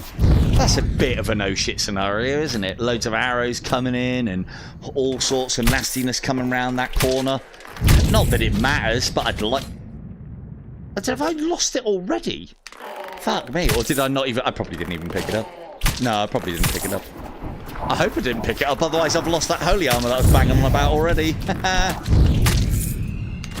Nice one, I will check. I haven't heard it beep, so that's a good thing. It's particularly dangerous up here because of those brown monks. We can do better on him points-wise. Ooh, no, my battery is not good. When did that... I swear it doesn't even bother beeping at me anymore. Right, might have to call this one a bit short. I mean, it doesn't matter on if it cuts out during the Fletcher side of things. I mean, it won't cut out, not on IDU. Right. Yeah, let's see. We should be alright. Hey, I haven't had one of my world-famous gasps for a while, have I? When my battery runs out halfway through a decent scoring run. I mean, not that this is decent scoring, but it's a start, and I don't like to waste work. I'll check it in a minute and see if it shouldn't be going down faster than it's charging, not on in death. So again, we've lured him outside here, and then I'm going to make some distance up on him to try and get some points out of him, providing he stays still, which he often won't. Oh, that'll do. Again, not ideal, but better points. It's probably about the same points at the amount of health that he's on to do that as it is to put multiple headshots in him close. It's just the multiple headshots close are easier, but you should always strive for that long range. Let's go and see if I did pick up that holy armor. I can't remember. No, I didn't. Yay! Holy armor. Lovely. Oh, so a little bit of news from my side of things as well. Things that will be hopefully upcoming or upcoming soon. I have, and yeah, nice one, Ray. Thanks for that. I have just applied for Mudrunner, the game, because I've been interested to have a look at that. Because I loved Mudrunner on the Xbox, and I'd love to see what it is in VR, and I'm sure I can give a good account of myself as somebody who doesn't actually drive in real life. Trying to drive around in treacherous conditions should be a laugh. The game doesn't look pretty, but if the gameplay's there, it doesn't need to. So hopefully I'll have that to show off. I think that one's out at the end of the month. And I'm kind of hoping that there might be some sort of like rally-y racy mode, but I know Mudrunner's not really about that. It's more, it's kind of like a, if nobody's played it before, it's kind of like a driving puzzle game, or a driving puzzle game. So you're kind of like trying to conquer various, or solve various dilemmas and puzzles. Like, I don't know, get this from here to there, but there's mud. You know, I mean, it's a little bit more than that. Again, I don't know if it'll make a good live stream. I'm going to give it a play, and if I think it will, I mean, I'll probably live stream whether I think it will or it won't, because I don't know, I'm pretty sure I'll be able to roll it. Yeah.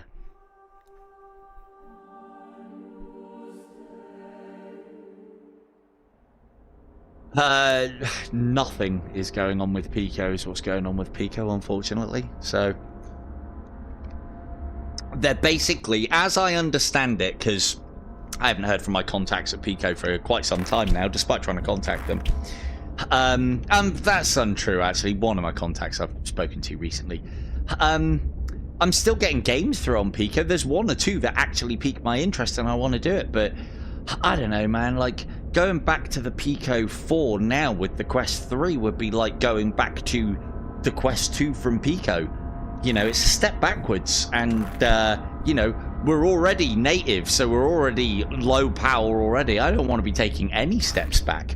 Although the Pico is still, I suppose, reasonably comparable to the Quest 3 in what it can do. Right, let's not piss around with these and try and pop two at a time. Take the result. Oh, go on then, just the once. But now we'll calm down and we'll do it proper, because I don't want to lose my holy armor. So you shouldn't shoot two boils and then take the corresponding skulls out with slow time. You should be using lots and lots, oodles of slow time for this. And as soon as you have, like, I'm slow timing between every shot here, and as soon as shot, slow time, shot, slow time, shot, slow time. With those skulls, I do find you don't have to actually be, which is probably within my remit, that accurate. with the skulls. You just kind of have to aim in the general direction and let fly, I find. And if you do miss one, just run. Don't try and shoot them when they're too close. Lovely. Oh, the battery warning's gone away, so that can only be good. Nope, still 9%. Okay. Better be quick. I am charging at the same time as doing this, so we shouldn't have a gasp moment. Where's the other one gone? There's normally two. Where are you? Yeah, no worries. Nice one for joining us, Vaughn. See you later. I'm going to use that for that, just to get rid of those, because they can be an arse of a shot to make. I like to hide here, because they can't get you. And then when this comes up, we move here. Great place for a hand of golf.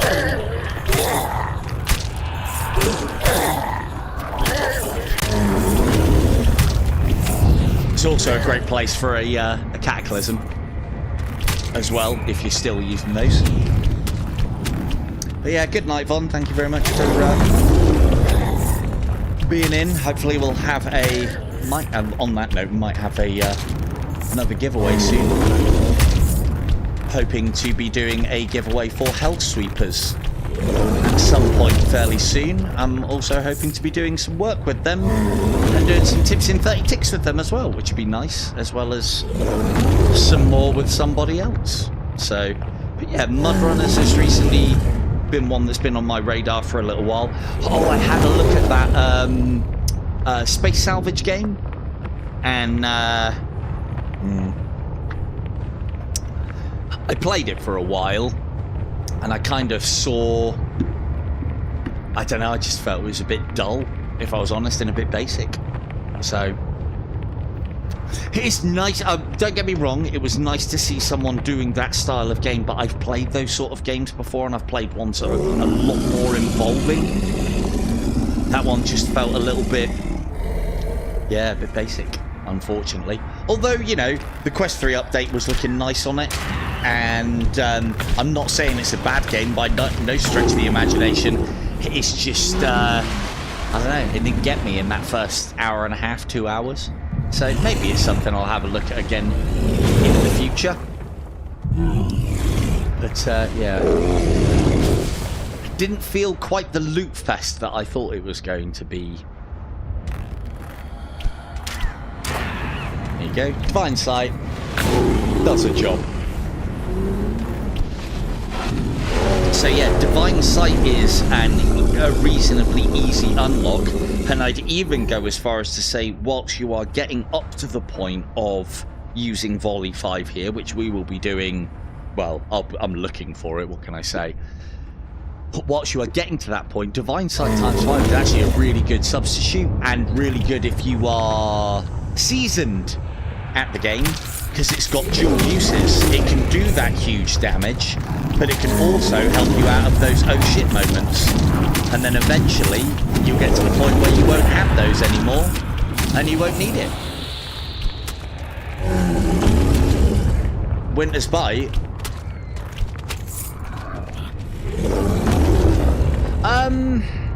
I'll be honest with you, Fee, I haven't played it enough. So I haven't completed the main story, and I was going to do that before I even started looking at the Rift stuff. I had a little play of the Rift stuff, and it looked all right. But again, I haven't. I think the problem for me is I didn't unlock the bow quickly enough, and it's taking a long time to get there. There's been a few times where I've come off that game and felt like I've had tennis elbow from all the throwing that I've been doing. And, yeah. Might be part and parcel of it. Again, no, I just killed the archer here. That stops anything else spawning. Then I dealt with his horns. Make him a nice and easy kill. I swear I just heard something scampering around behind me. So, there we have it. We'll see about doing...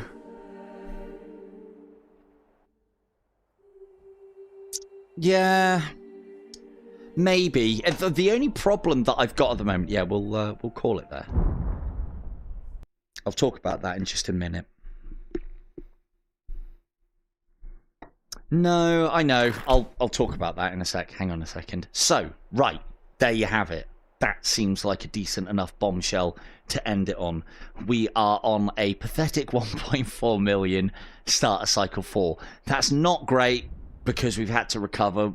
We weren't doing particularly great, but it's not a bad start. As I said, I'm hoping to take this streaming of this season's play quite far, so I'd be looking to get that to, I don't know, at least cycle 10. What I may see about doing it is I might stream this one more time and then skip ahead a few more cycles in my own time to show you it at the extreme, and then a few more times and then show you it at another extreme again as well, just so you can understand maybe some of the things that I'm showing you now and the reasons and whys that I play the way that I play, and why you have to play that way at a later stage, and you know, no quarter given and you can't get away with it. Other than that, this has been In Death Unchained on the Quest 3 native. I have been Silver Tongue Level. Good night.